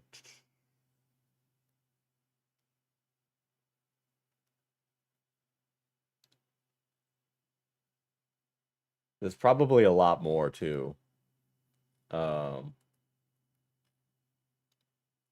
Here's the full list of notable alumni. Hold on, let's go to recents. Okay.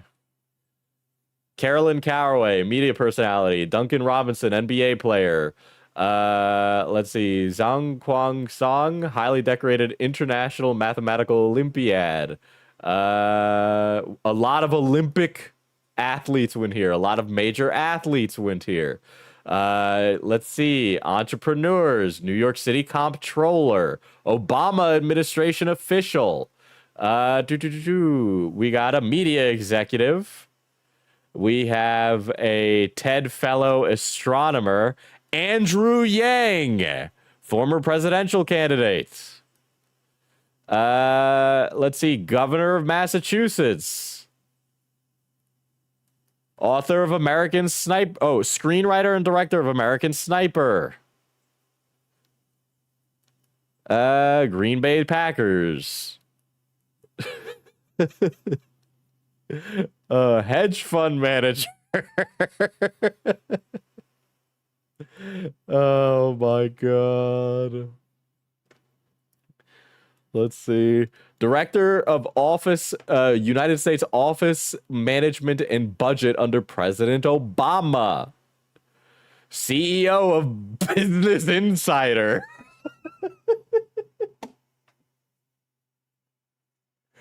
Oh my gosh. It's actually way worse when you start reading how many people have gone here, end up being like incredibly important. Greg Daniels, producer on The Simpsons. The CEO of OceanGate. U.S. representative from Michigan. CEO of Sony Entertainment Music. Former First Minister of the Baptist Church of Washington, D.C., U.S. Assistant Secretary of State of Public Affairs. Tom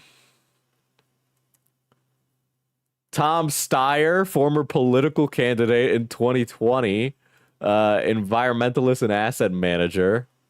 Hedge fund manager Stephen Mandel.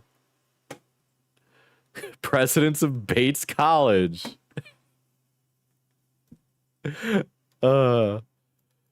Author, president, CEO, and publisher of the Sporting News Publishing Company, chairman and president of W.W. Norton and Company, politician, 89th governor of Connecticut, former chairman of the board at Gap Inc.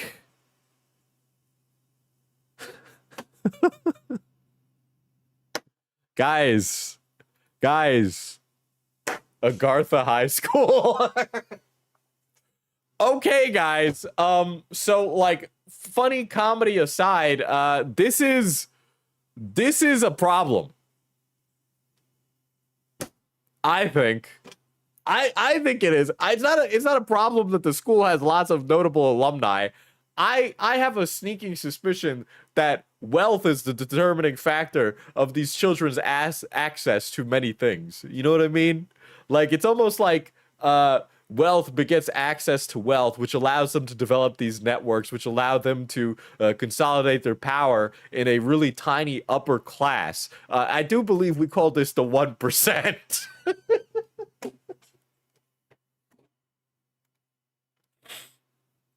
Dude, I seriously thought Mark Zuckerberg went to like a regular high school, okay? When I found out that Mark Zuckerberg fucking went to a private fucking prep school, bro, I was like, motherfucker, they're all hanging out together and they've been doing it since they figured out that they can do that. The Epstein class, bro, they're all moving together. They move together in silence like lasagna. You had some missing Legos at the store. You had some side deal stuff. So you had a lot of different elements that made up these missing Legos. I not only fully acknowledge that, we are the ones who brought that to light. And yet, I'm telling you, as someone who's seen it from behind the scenes, the reason this story has had legs for so long is all of these... You guys have never heard that? We move in silence, like lasagna. It was like a Gianni Montenegro clip. No, nothing. All right, guys. Escalations and unwillingness to drop all of this legal stuff. The irony, of course, is that they think Ben is the monster who's destroying their company, when in actuality, I think if you look at the facts of the case, it's them. It's their decision. Ooh, you guys have never seen the clip where the guy's like, I'd like a picture with your pussy out and one with your panties on and one without them on. that have caused people like myself and the entire world to get interested in this story. So while I think it's fair for them to criticize some of Ben's methods, and I think that some of them were a little bit extreme, at the end of the day, the larger picture is that he got somebody who was wronged paid back money. It's obvious to everyone that Bricks and Minifigs would not have made this settlement without Ben being involved. So you can't, on the one hand... Well, clearly, all right. Well, yes. I'm sorry, CoffeeZilla. You're saying things that are really important, but for some reason, I've seen you would do it. I want a pic of you with... Okay, that is not what I got just now. Here, let me find it.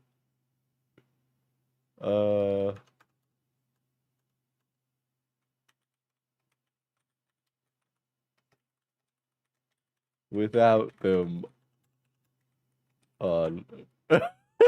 I can't fucking find it, bro.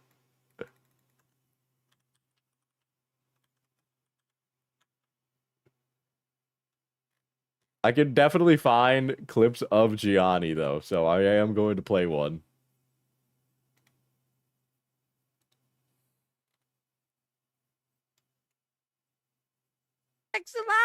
Oh, yeah, this one. You guys have definitely seen this clip before. Thank you. Exomology. The flag in Japan, but it's actually this hand towel with a perfectly placed water state.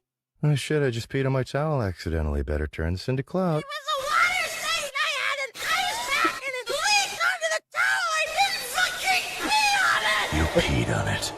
You peed on it, didn't you, little piss boy?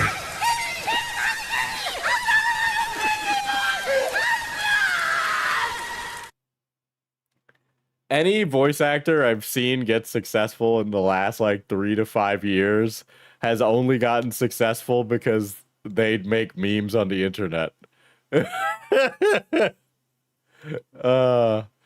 had to, go deep to find the one with your pussy out one. Your back bent in with your pussy barely peeking through from a low angle with your face in it, winking with your tongue out and your feet. No, this is definitely, this is AI of the guy who plays Master Chief. I swear to God, there's an original of this. Your toes clenched and your torso at 3/4 rotation but with this your is... side boob, and your nipples just out of sight with a choker on, and your panties around your waist. Yeah, that one's AI, but I swear to God, there's a real one of that. I've seen it. Gianni took it down, okay? But he does a really good Columbo. No, I just looked and Know Your Meme. That's from Know Your Meme. Is this it? Now you guys are just... Now everybody's just sending me... As a chair of the Wizard Council... As the chair of the Wizard Council, As the chair of the Wizard Council, I think staff should be illegal during these meetings. As a chair... Yeah, Gianni is notable for voice acting in a ton of indie boomer shooters. Wasn't it reading some pedophiles' messages? Is that really what? What you're telling me? The original meme is because that's the only reason it existed? I thought it was from the "you wouldn't steal a car" thing. Are you fucking for real, bro? Oh my God, dude, everything's over. Never mind. Pack it up, everybody.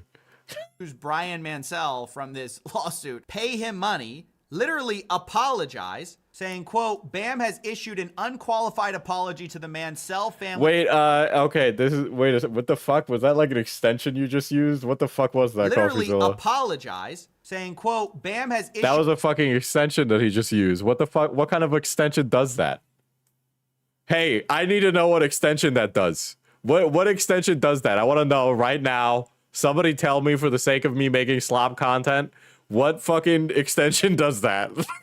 An unqualified apology to the Mansell family for the losses and pain suffered, and yet keep up the lawsuit against the guy who brought it to light in the first place. The lack of self-awareness, the lack of the ability to say, hey, unequivocally, we were wrong. We are not hedging with lawyers. We're not, We're not suing people. We are just fully apologizing and making things right. That was always the answer. It still is the answer, and they can still choose that path if they want to. But given our current history, I won't hold my breath. I expect a long, drawn-out legal campaign that makes no one but the lawyers rich. Anyways, yeah, that's really what it's going to be. Interesting to see and to find out that is where everything is kind of standing right now at the current. There is Brian, who was quoted in an interview. He reminds you of a newsie. Guy wears suspenders once. I mean, when it comes to the settlement, what I can say right now is, yeah, we haven't received the money or the steps yet or anything. I think the other big question people want to know is, like, how much they settle for. And like I said before, it was an amicable. So it's not that they haven't agreed to give him the money. Now that I'm hearing this quote, it's sounding like the money hasn't exchanged hands yet, but that he has gotten a sum of money. And given the look on his face, I'm going to go out on a limb here and say that it was probably more than what the fucking collection was worth. No shot that is BJ Investigates. Isn't this lady like an incredibly like... I feel like this lady has a bad aura. There's a bad aura with this lady. Or the aura is just the Botox in her lips. But I don't know. But if I'm going to take a shot... this lady did something stupid recently. This lady has drama. This lady has a bad drama that she like overextended on. Am I wrong in that? Am I wrong in that eval on this lady? She was the one that I think had kept calling Keem Hakeem. Hakeem Star. Lisa Malgaib. A decision between us that has allowed me to continue talking. So it must be quite a bit of money that he got. If hearing that clip, I was under the impression that he was being stiffed. But now that I have listened to this, he has not been stiffed. The goal has moved towards Ben, is what it sounds like. It sounds like they are definitely going to move and try and fuck over... I almost said Ben drowned. Going to fuck over Ben drowned, guys. He's got a I won smile. Yeah, dude. If I get over $250,000, I smile like that too. I give a wry smile like that. I think this is the lady that came up on screen and K-Huck was like, oh, fuck no, not this bitch again. Well, you know, if anybody... well, I don't know, man. I don't know. Her vibe seems incredibly familiar, okay? Like in one of those ways where it's like, you should be worried about mentioning her presence because she's like one of those people who's like really dead set on being annoying, you know? But I don't know. I don't know. I'm speaking. I'm spitting, all right? I don't know. I'm just talking out of my mind. But shit, dude. There is like some other side stuff that I didn't cover from like the stuff when it happened. But it seems like Reckless Ben has got his work cut out for him in Utah. I wouldn't be surprised if the Mormons start doing something a little bit more crazy, man. I'd be worried. I think this was... Yes, so it was this one video. Oh, is this video the body cam footage? Right now. Okay. Yeah, this is. He came to harass us at our place. He's out of state. So this is filmed right after I get released from jail the first time because I got arrested because I was trying to serve them court papers to take them to court. They're just making up reasons for me to be arrested. But then I get out of jail because I paid for bond. I get out of jail. And now Ammon's just calling the police because he's like, You guys let Ben out of jail? Like, what the hell? Like, how could you guys do that? Ben needs to be in jail right now. So he was arrested, and I think he was booked into the Utah County Jail. Okay. And he must have been released, even though he's an out-of-state, flight risk. He was released, and so he's a YouTuber that does this stuff for. They might get Joshua Graham on him. I thought Joshua Graham was just a Christian. Was he a Mormon? The Fallout New Vegas guy, right? The guy who's covered in like bandages. I know he's Christian. I don't think he's Mormon though. He don't talk like a Mormon. Videos and clips. Okay. He was arrested in California. I will say a Fallout game with Mormons as a faction would be really hilarious. Wait a second. They already have the Enclave. What am I saying? Yeah, he's a Mormon. For doing this kind of trespassing and kind of stuff. He is Mormon, dude. Sorry, I'm a LARPer, guys. I'm a LARPer. Or, just I think in 2024. The Mormon faction is the followers. That's crazy. They needed more aura. They needed more aura. I will say, Fallout 4 kind of ruined my whole perception on the Fallout franchise, and it's just been downhill ever since.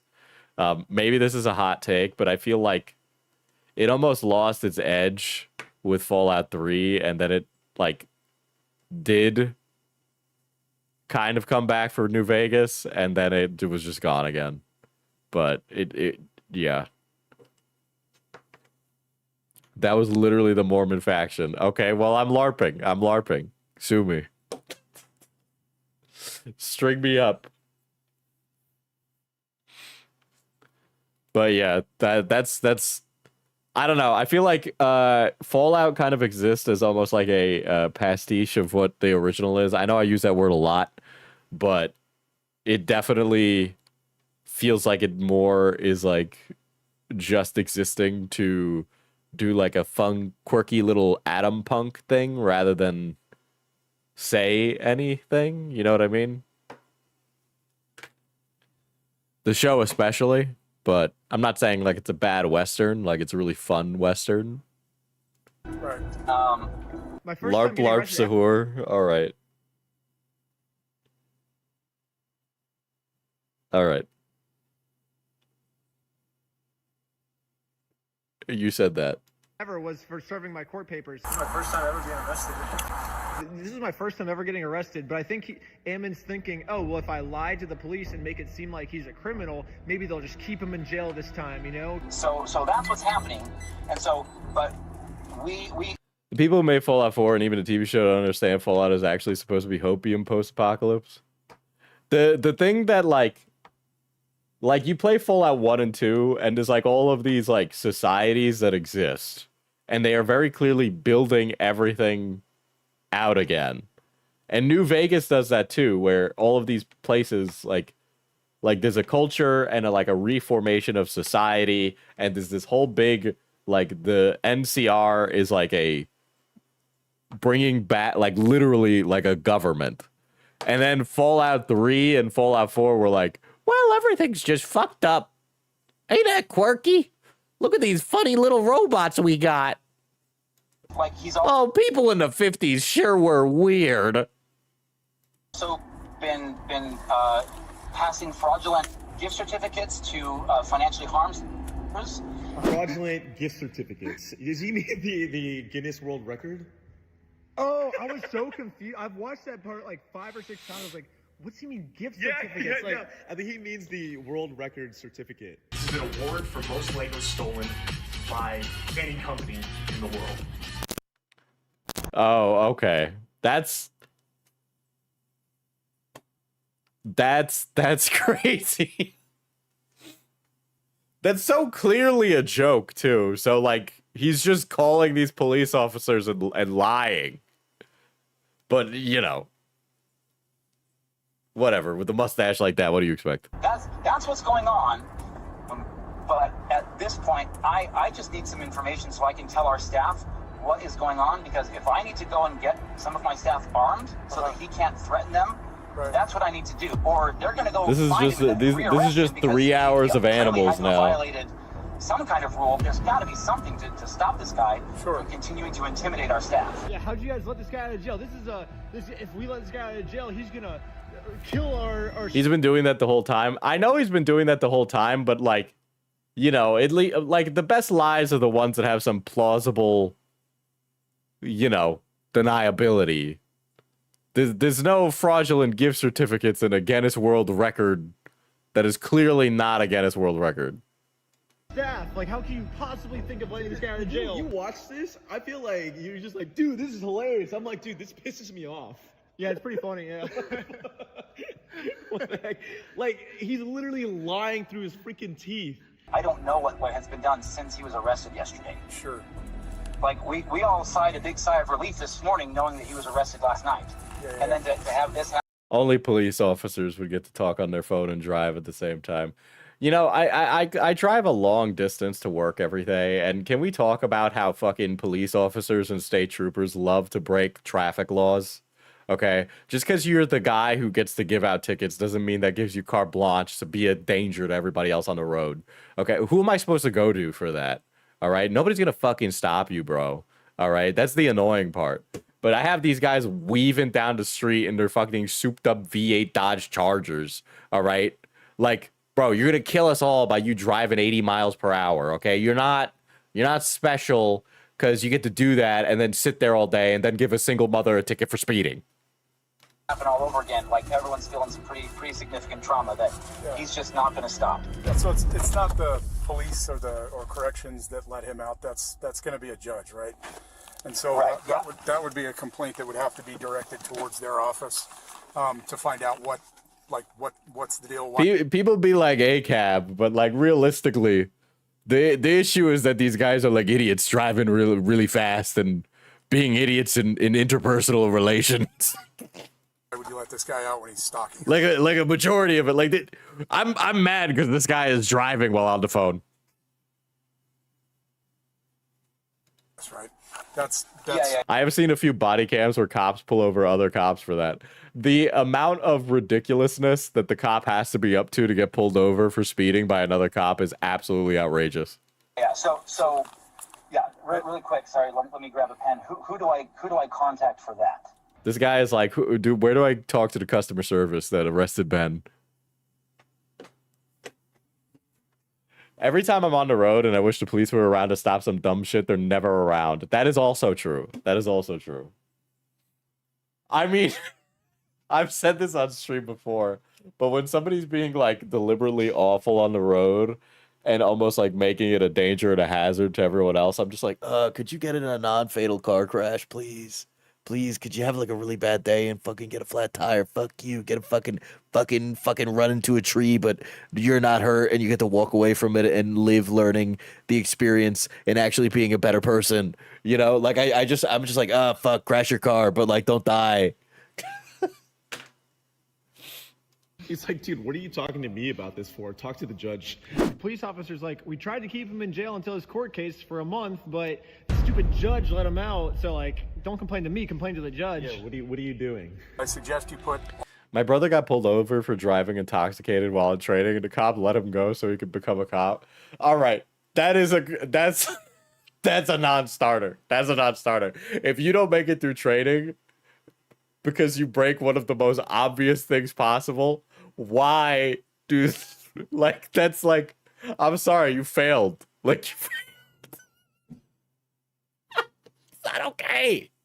All evidence that you have against this guy on that. He acts really like cutesy. Like, he's clearly got some form of sociopathic disorder. He's got, what the fuck? Because he lies through his teeth. This is it.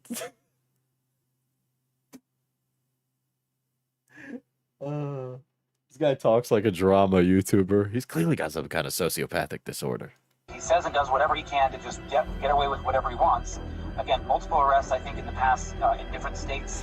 So obviously, if you look in the police records, you can see that I've never been arrested before. But because Ammon says so, maybe the police will just listen to Ammon, you know? Taking his word every single time. They're taking his word over your evidence. Doesn't make any sense. Every man I meet with a curly mustache, I'm going to assume has at least some kind of screws loose. You know, you don't You don't buy a container of mustache wax without being a little bit crazy, you know?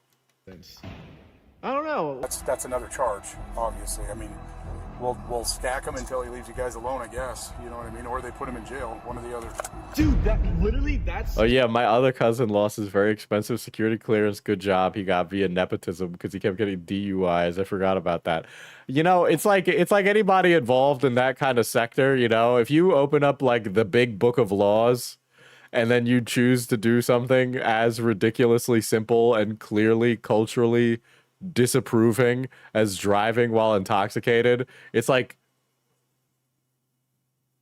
you've first of all got a problem, but second of all, how do you do such an obviously dumb thing?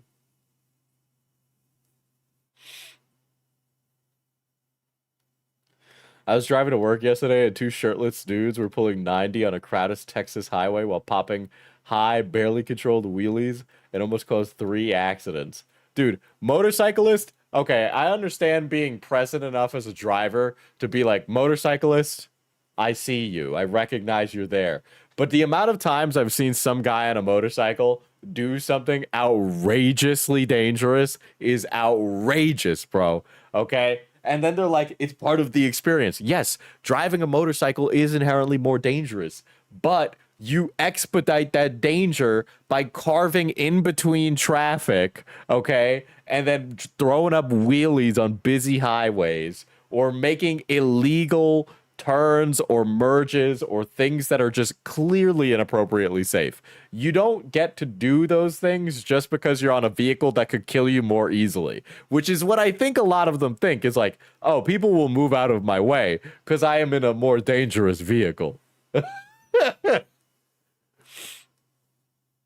So insane to freaking say. Basically, I think Ammon lied to them saying that there's a restraining order when there wasn't. And so he's like, oh, well, that's another charge, and we're just going to keep making up charges about me until I'm in jail for good is kind of what it sounds like. Even though the evidence goes against everything you say, I want to help you out, Ammon, because I can stack, I'll try to stack it on this stalking case. Oh my god, dude. Does he not know that he's recorded? I am just... Well, you'd actually be surprised. Okay, you'd actually be surprised. Going to figure this out here. Okay, sir. I'm going to call the jail, and then I will meet you over there, okay? Okay, perfect. See you there in a little bit. Yep, bye. Hey, it's Abrams with Orem Police Department. How you doing? You guys let a guy go this morning. It sounds like named was released from the jail today. Officer Abrams? Yep. Nice to meet you. Yep. I feel like, okay, I'm going to critique a grown man's styling, but if you are going to have a waxed mustache, all right, and you are wearing low-rise pants, you are weird, okay? Commit to the style, dude. Commit to the style. Sorry, I'm going to get all metrosexual on you for a second, chat, but this guy has a whack-ass mustache, and then he decides to wear, like, a striped button-down into, like, regular cut pants. Bro, get high-waisted pants. High-waisted pants. Okay, do yourself a favor. Tuck that shirt in a little higher, because right now you look like a little schlubby little fuck. Okay, that's what you do. You critique other men's styles constantly. I do think I dress really well compared to the average guy. I know that I'm just wearing, like, gym clothes right now, but men dress like shit. It is crazy how bad dudes dress on a day-to-day. Like, it is outrageous. All right?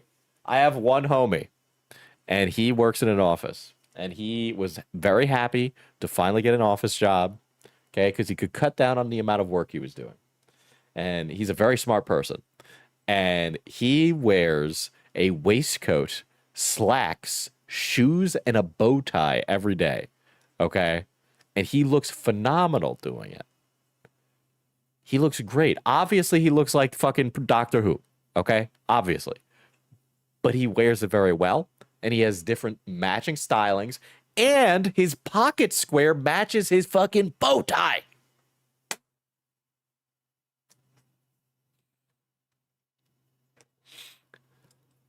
Like, I dress in formal wear pretty much every day.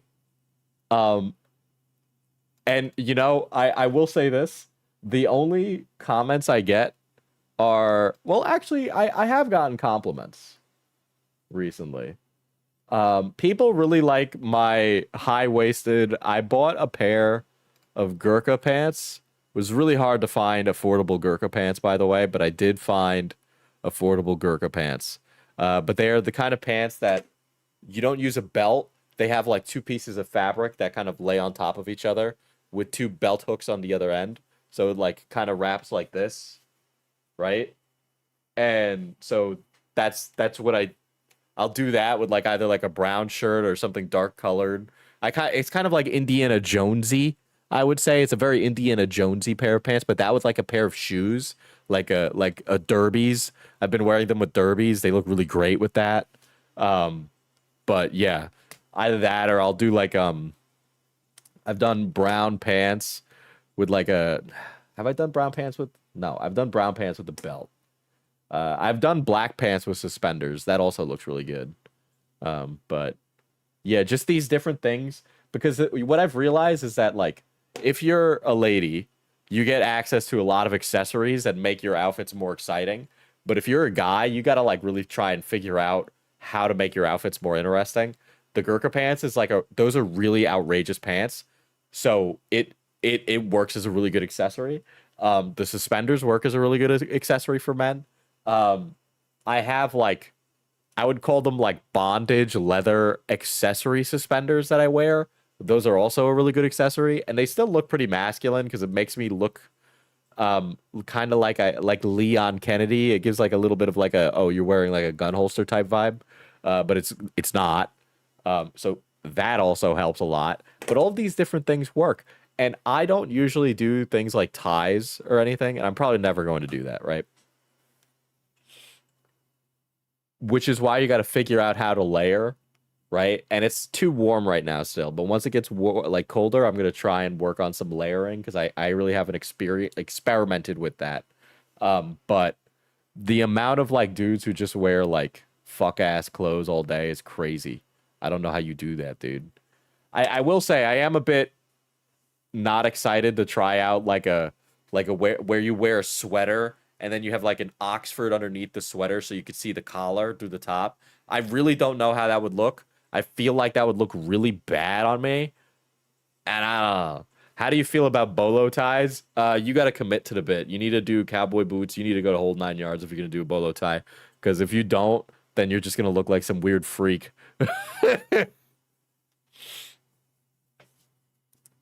What's your favorite color? No reason. I really like maroon, oxblood, like a burgundy, something like that. I don't own a lot of that clothes.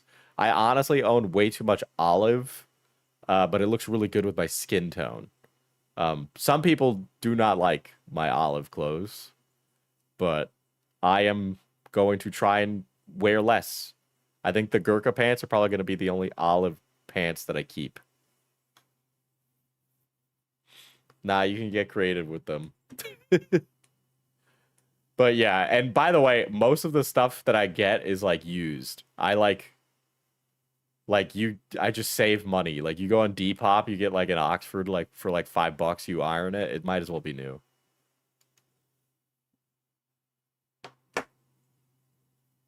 But anyway, that was such a huge fucking tangent. Sorry. I can use your bathroom. Yeah, real for quick. sure. We got one right back here.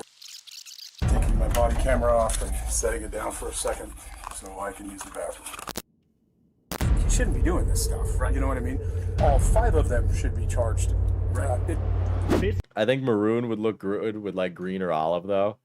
Yeah, I did pick up like a maroon Oxford for like $5. I gotta go pick it up at the post office. I also picked up what are they? Antique. What like they go on a sleeve. There's a word for them. Sleeve holders. or they're literally. I picked up antique like sleeve thingies that hold up your sleeve for $5, and they're like made of metal. So no, not cufflinks, because those go on the cuff. Fucking, I hate to say that they are not cufflinks, guys. Yes, I guess they would be. Yes, shirt garters. Shirt garters. Yes, shirt garters are the word. I think some people also call them arm suspenders too, but shirt garters is the word that I use to look them up. I found a pair of antique shirt garters for $5 on Depop, and I'm like, $5. But yeah, cufflinks are like if I wanted to accessorize a suit jacket. But I've noticed that if I wear like a blazer, people get like really bothered by that. But I will introduce tweed sports coats in the winter, because tweed sports coats are really easy to get used, and you could get them for really cheap, like literally like $10. So, but I never buy stuff new now because it's just way more affordable. What they're saying now is not only should we put Ben in jail for forever for trying to serve these court papers, we should put all 5 of his team members in jail for trying to take you guys to court. You guys don't deserve to go to court, and anyone that tries to take you to court, we're going to put them in jail indefinitely. They started threatening to kill some of the staff. And so they're just like, hey, if you don't... Starting to threaten to kill some of the staff. If somebody were to die over this Lego-related fiasco, it would be quite the journey. My main issue with styling is that it hides my figure. I surprise my friends when I wear tank tops because they remember I have D cups. I really want to be inappropriate, but I'm not. And I have found ways to dress that accessorize or make my figure better, right? So different cuts of clothes make me look more athletic. But I will say Rick Owens is right about, instead of buying clothes, you should go to the gym. Do it, coward.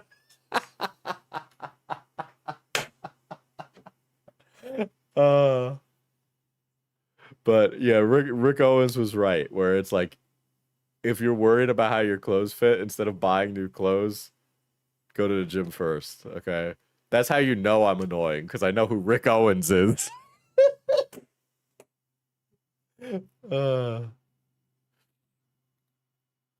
Odie, I have the same problem, but with my ass. Okay, guys. All right, guys. All right.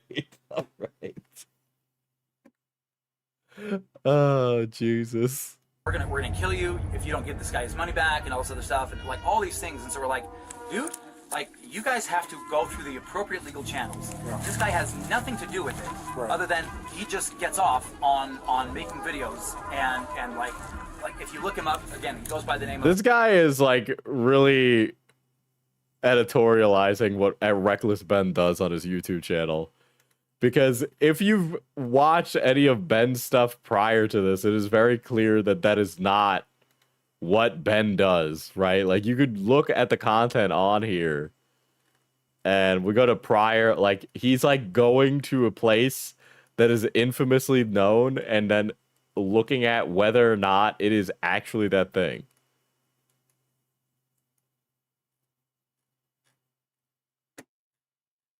Like, I don't know how you could take that as like this guy is just getting off on getting involved in things that are or it's like I don't even know what Eamon is even getting or trying to allude to because of the things that Ben was making prior to this. I mean, the McCamey Manor stuff was like good investigative work. Like, it just was. Like, that's straight up just not accurate.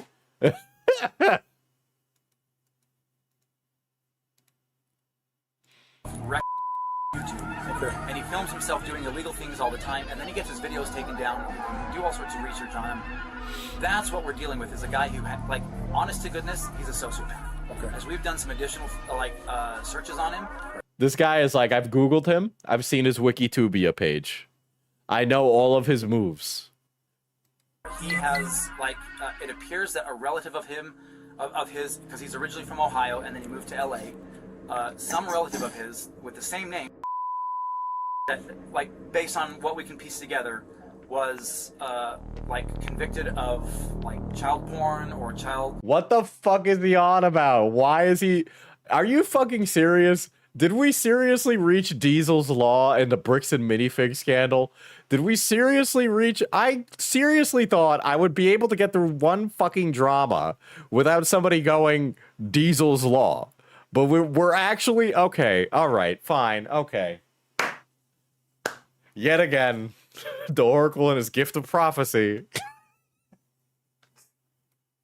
Eamon's out here pedo jacketing Reckless Ben. Okay.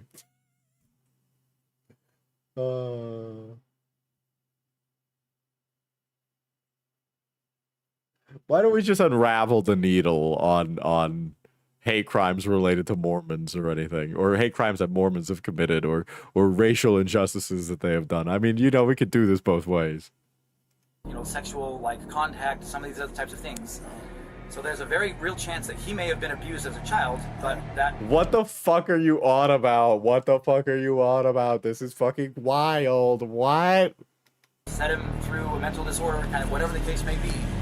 He's clearly a sociopath and does not care about the system. My whole family's pretty close, and I'm 99.999999999% sure that's not true. But if it is true, I would like to know who that is. So, because I would, that's probably important information for me if there is someone in my family that's like that. But just a really quick update. I think we found the guy that Ammon's talking about. Athens man is sentenced after he was found. No fucking way. This guy is confusing Ben with another Ben.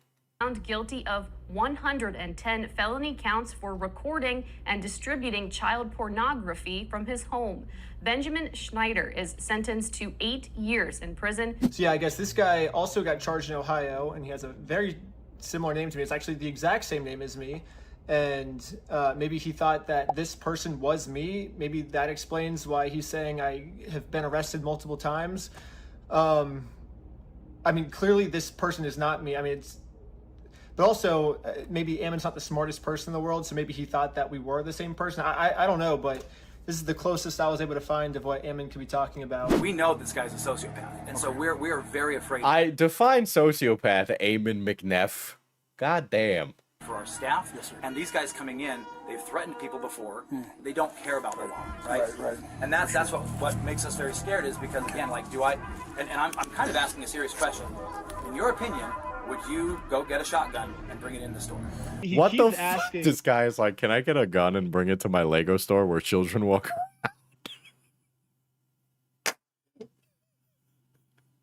We keep these Legos on lockdown. We keep our master builders strapped. Brother, you are not in the kind of business where you need to be loading a shotgun and putting it in the staff lounge. You're the police officers, you think it's a good idea that we should have guns to defend ourselves next time Reckless Ben comes in, right? I think what he's trying to do is, because Eamon's last name is McNeff. Eamon McNeff. Josh Johnson said he was going to shoot us just for trying to serve him papers. Holy Josh. And then the other guy who's a bald guy is Josh Johnson. So crap, dude. Wait, hold on. This is insane. So he's basically shooting Ben in front of the 8-year-old to save my Star Wars Lego set. Listen, it's either I don't even know. You're altering the course of a child's life by blowing away Ben in the Lego store. Dude, fake his ass name. I can never trust a person who has 2 first names. All right. Josh Johnson. Yeah, I bet it is. Josh Johnson. If that is your real name. asking, hey, officers, do you think it's a good idea for me to have a gun, a shotgun, in case this guy comes around again? So he can get the okay from the police officer. Yeah. So he's like, hey, the officer said... Bro, fucking Eamon's like Purple Hollow to Ben as he enters the Lego store. There's a conservative grift they could have taken and it would have been destroyed. Like if they didn't just obstinately lie and pivot into some grift, it would have been fine. Don't give them any ideas. We're not out of the woods yet. Back in, insinuating that he can kill you. Well, the police officers the one that told me to do this. Like I'm just. Hey, Joshua Johnson, the comedian, is a delight. I have millennial friends who tell me that Josh Johnson is a very funny comedian, but it has only been strictly for millennials. Am I making a connection there? Within my rights, I am Brazilian. Every American name is short and fake to me. You know what? Yeah, you're right. Trying to kill me, and I'm just defending myself. Yeah, he's trying to come up with a reason to justify murdering us, I think, which... This is actually insane. Yeah, it's a little scary, but... In a situation like this where some people we feel like are in danger. I personally encourage people who are able to carry legally to carry. Okay, so that's basically all the footage after I got arrested of them freaking out, and I think that... Police officer is like, you should carry. You should be armed to protect your Legos. That kind of explains why, because a few hours later, we do the GoFundMe. Sheldon gets arrested just for promoting this GoFundMe, and then they sent a whole SWAT team of police officers to my house to just arrest everyone. So basically, Ammon's doing what I have a question. Why is that officer who is swatting Ben's abode wearing have a scope on his gun? Did you guys notice that? Why does he have a scope on his gun? like SWAT team of police officers to my house. Like, this is wouldn't that like be way too much if you needed to fucking shoot somebody?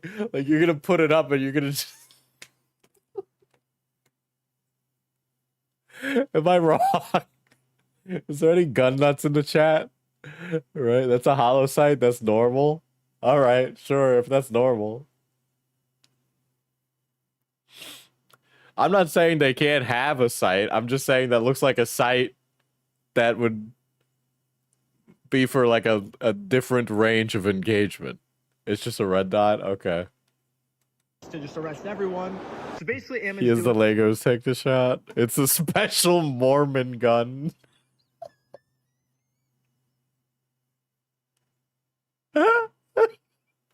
I know not every sight gives magnification. That's why I wanted somebody who's like, I shoot guns to say so. What I like to call the 3-year-old method, which is basically if a 3-year-old really wants something and they're not getting it, what do they usually do? Whine, cry, kick the back of the seat when they're in the car. Basically this. That's kind of what Ammon's doing. Like, Ammon at first isn't really getting what he wants. It's like, I mean, I guess he got me arrested, but then I get out of jail and he's like, oh shoot, if I just keep saying he's stalking us, they're not going to keep him in jail for I got to make up some story to put him back in jail. It's exactly what a 3-year-old would do, right? And then he says, we're going to murder him. He's like, we're threatening him. And he's not getting what he wants, so he just keeps like whining and crying. He's like, they're doing this. And we they're can't, threatening. Yeah, and we can't, honestly, we can't really get mad at Ammon for doing this because, I mean, we used to do the same thing also, right? Like literally everyone used to do this. But then we turned like 5 years old and we grew out of it. Yeah, we turned 5 and then we realized that this was not the correct method to get what we want. Yeah, basically the person that sent me all this body cam footage. It was likely a reflex site that just provides a reticle, but that reticle is obviously linked up to the Jesus Jammies network. Yeah. Do you think it gives him like super reflexes for firing his weapon? Asked if I could respond to what Ammon's saying. So I'm saying my official response to Ammon is goo goo gaga because I feel like that's the appropriate What is happening way to this respond cat? to someone who's acting like a baby. And send. So right after this phone call, they arrest Sheldon for just promoting our GoFundMe and sent a bunch of SWAT team members to like SWAT our house, which kind of make It only gives benefits when shooting non-Mormons. This all makes sense. to me now based on what Ammon was saying. But anyways, let's fast forward a little bit. We posted the video, and this is, I think, 5 days after we posted the video now. Matt McNeff, Ammon's brother, calls the police I don't really think he had a crime. He's just kind of like complaining about our video. No, for real. Look. Let me see. Yeah, so it's my brother and I have a franchise called Bricks and Minifigs that we run. He was filming and making this pseudo journalistic documentary that he that's what he's claiming it is. Yeah. He released that documentary on Friday, and our lives have been nothing but hell since then. Once this YouTuber released this video, our franchisees are getting targeted harassment, review bombs. He brings up a decent point. The scope might highlight who's got the Jesus underwear or not. Well, this brings up a very interesting point. Is that like is it like X-ray vision, or is it like it lights up if you have the Jesus jammies to know who's an ally and who's not? They are destroying. Because I could totally see it being X-ray vision, but if it's something more ephemeral, then we got to have a discussion about maybe Joseph Smith was right, or whoever the fuck. People's lives and making it has been a nightmare. He's not even reporting a crime to the police. He's just like complaining about how bad he. The scope highlights if you had done the soaking or not. So if you are noticed as a soaking Mormon, do they kill you, or? Because I feel like that's a punishable offense. Cops when there's an emergency. The cops basically just being the dude's therapist at this point. Oh, yeah. Okay. It's been rough. He's trying to say that the American Port Police, our company, and the LDS Church are all colluding now in. Well, yes. These things happen. So it's not like a secret. Okay. A secret cabal of Mormons do not sit down and all plot a conspiracy. What happens is that a social network of like-minded individuals that share the same belief structure in private will all agree with each other and do something that furthers the group's fundamental wants or needs. Which is still a conspiracy, by the way. It's just not happening without a structure, okay? There's no secretary or scheduled meeting when the Mormon Deep State meets. The Mormon Deep State just protects their own and makes sure that they get what they want out of a situation, which is a conspiracy. But it is not the funny kind of conspiracy that we talk about when we talk about Agartha High School. Protecting our franchise. The scope senses if you've eaten crumble cookie or dirty soda, you get a pass for the time being. Tomorrow's a new day, a new trial. Obviously, it sees the Holy Spirit just like those tablets. That's why he's got qualified immunity, Diesel. He knew they were Mormon. That's why he's able to aim the gun. I like the implication that Mormon police can only shoot non-Mormon suspects. One big giant conspiracy. I mean, it's insanity. It's just rage bait and clickbait, and he is causing significant serious harm. This has got to slow down. What? Remind me. Do you know the title of the video on YouTube? I'd like to include that link on the report. The YouTube creator is his. Again, we feel like we've tried the whole way through to do the right thing here. This entire time, Bricks and Minifigs. They say they've been trying to do the right thing the whole time, and it's literally just been as easy as give the dude his Legos back. Like, they're just sitting in an empty store right now that you guys aren't even planning on selling. Has anybody had? I feel like dirty soda picked up as like a thing for a period of time earlier these last 2 months, and then immediately dropped off the face of the earth. Are dirty sodas still available, or was that like a monthly thing that we all just decided to be Mormon for a month?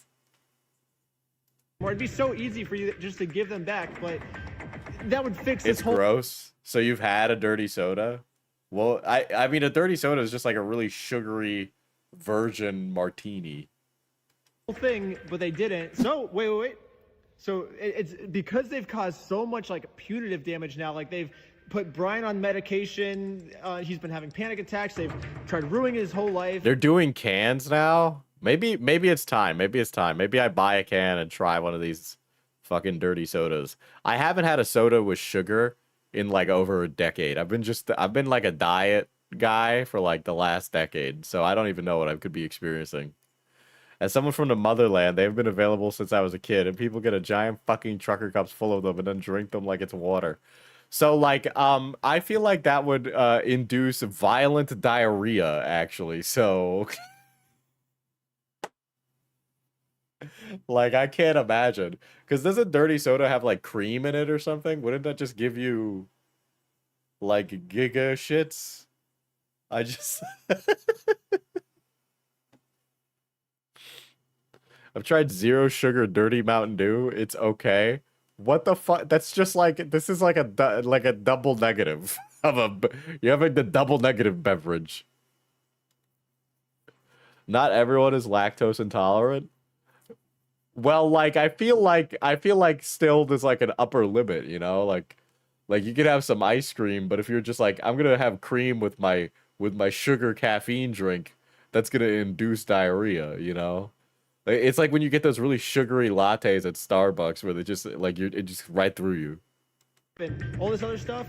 Now, it's a little bit more complicated than just giving the Legos back now. Basically, our lawyers are saying that this is gonna be a slam dunk case. We could just get millions and millions of dollars out of them and just like basically bankrupt their entire company. So Bricks and Minifigs will get completely destroyed. Or dang, that sounds insane. We've given them another easy way now. They can say that they're sorry by doing the chicken dance. And I will take that as a sincere form of apology. And once they do the chicken dance, then I will know that Bricks and Minifigs. Yes, I do remember the unicorn latte. Yes, yes.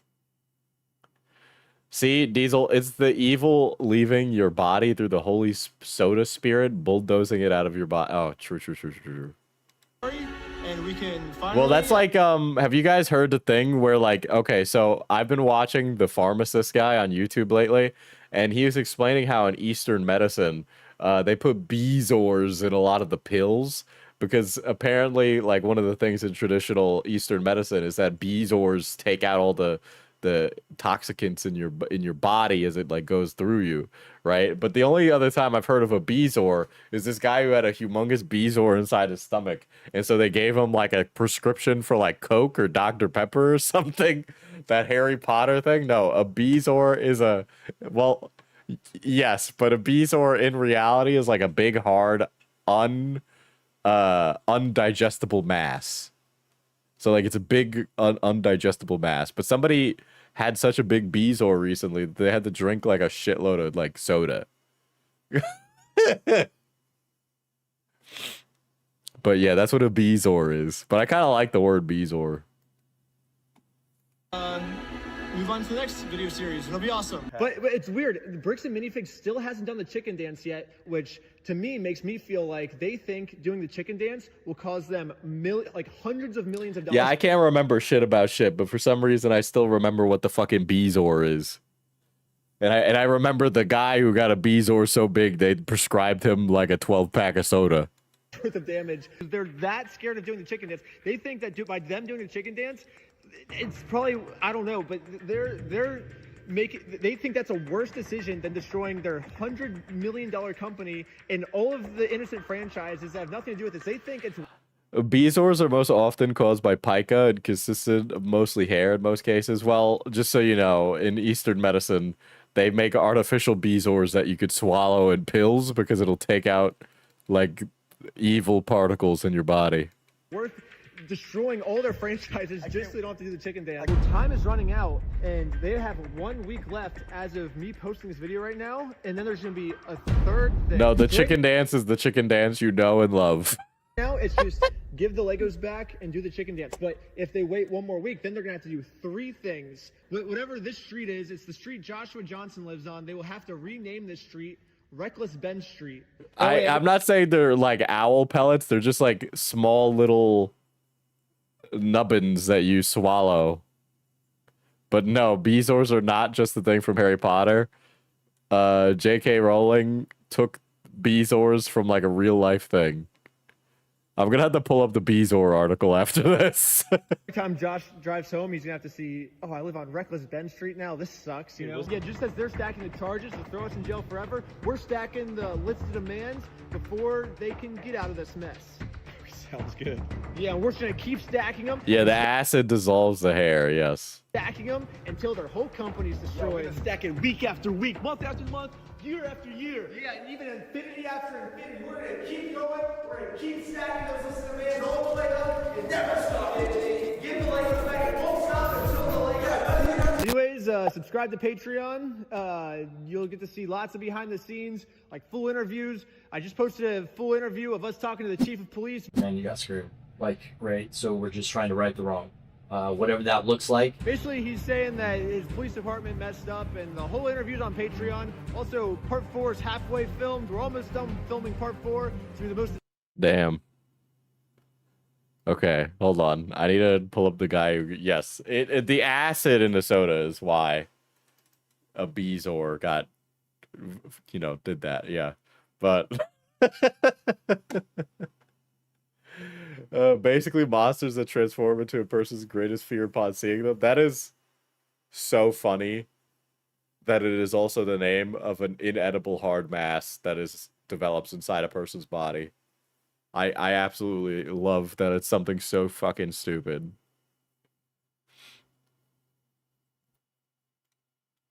God. Well, that does seem to be everything. All things considered. Yeah, I guess the police did do the mea culpa. But remember, it's one guy. It's a system. So who knows? Who knows?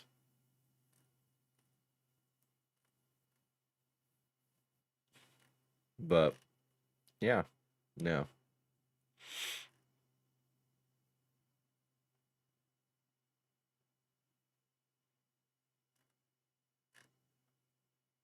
Isn't that a Bogart? Have you guys ever considered that maybe J.K. Rowling is like a hack, actually? It's why carbonic acid is used as a degreaser and cleaning agent. Oh, it's why dudes will use Coke to clean their engines. What the fuck? Wow. I actually think the sugar might counteract its effectiveness in that regard, but okay. I did not know that the carbonic acid works as a degreaser. Huh.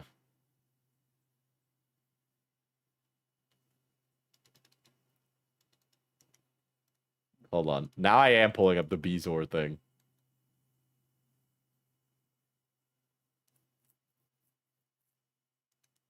I spelled Beezor wrong. Okay? Oh my god. Hold on. These are real Beezors.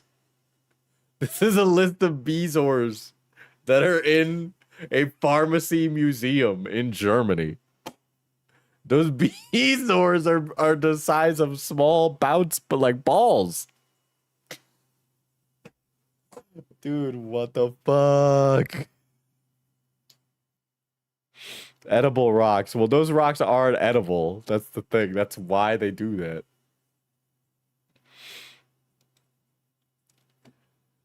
God. But yes, these balls in this museum are made by the human body. Okay. A Beezor stone is a mass often found trapped in the gastrointestinal system, though it can occur in other locations. A pseudo-Beezor is an indigestible object introduced intentionally into the digestive system. There are several varieties of Beezors, some of which have inorganic constituents. I mean, I'm certain that some Mormons have developed diabetes, but there's no, like, fucking study on that, man. Like, as far as I know. Lactobezors. These do kind of sound magical, like a lactobezor. Like, boom, lactobezor, and it's like you gave somebody lactose intolerance. Pharmacobezors or medication bezors are mostly tablets or semi-liquid mass. Oxbezors are used in Chinese herbology to treat various diseases. Okay.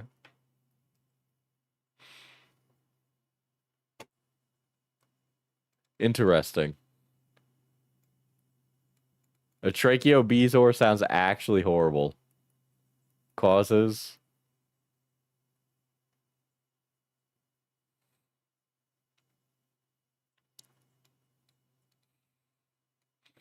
Yeah, that's like everything. J.K. Rowling did not know how to world build. Yeah, Bezoar sounds like a party drug. People thought it was a universal antidote back in Persian times. Like has endometriosis. Oh, God. Wow, fingering with a Bezoar stone from the 17th century. Me proposing to my witch wife with a Bezoar ring made from my very own Bezoar.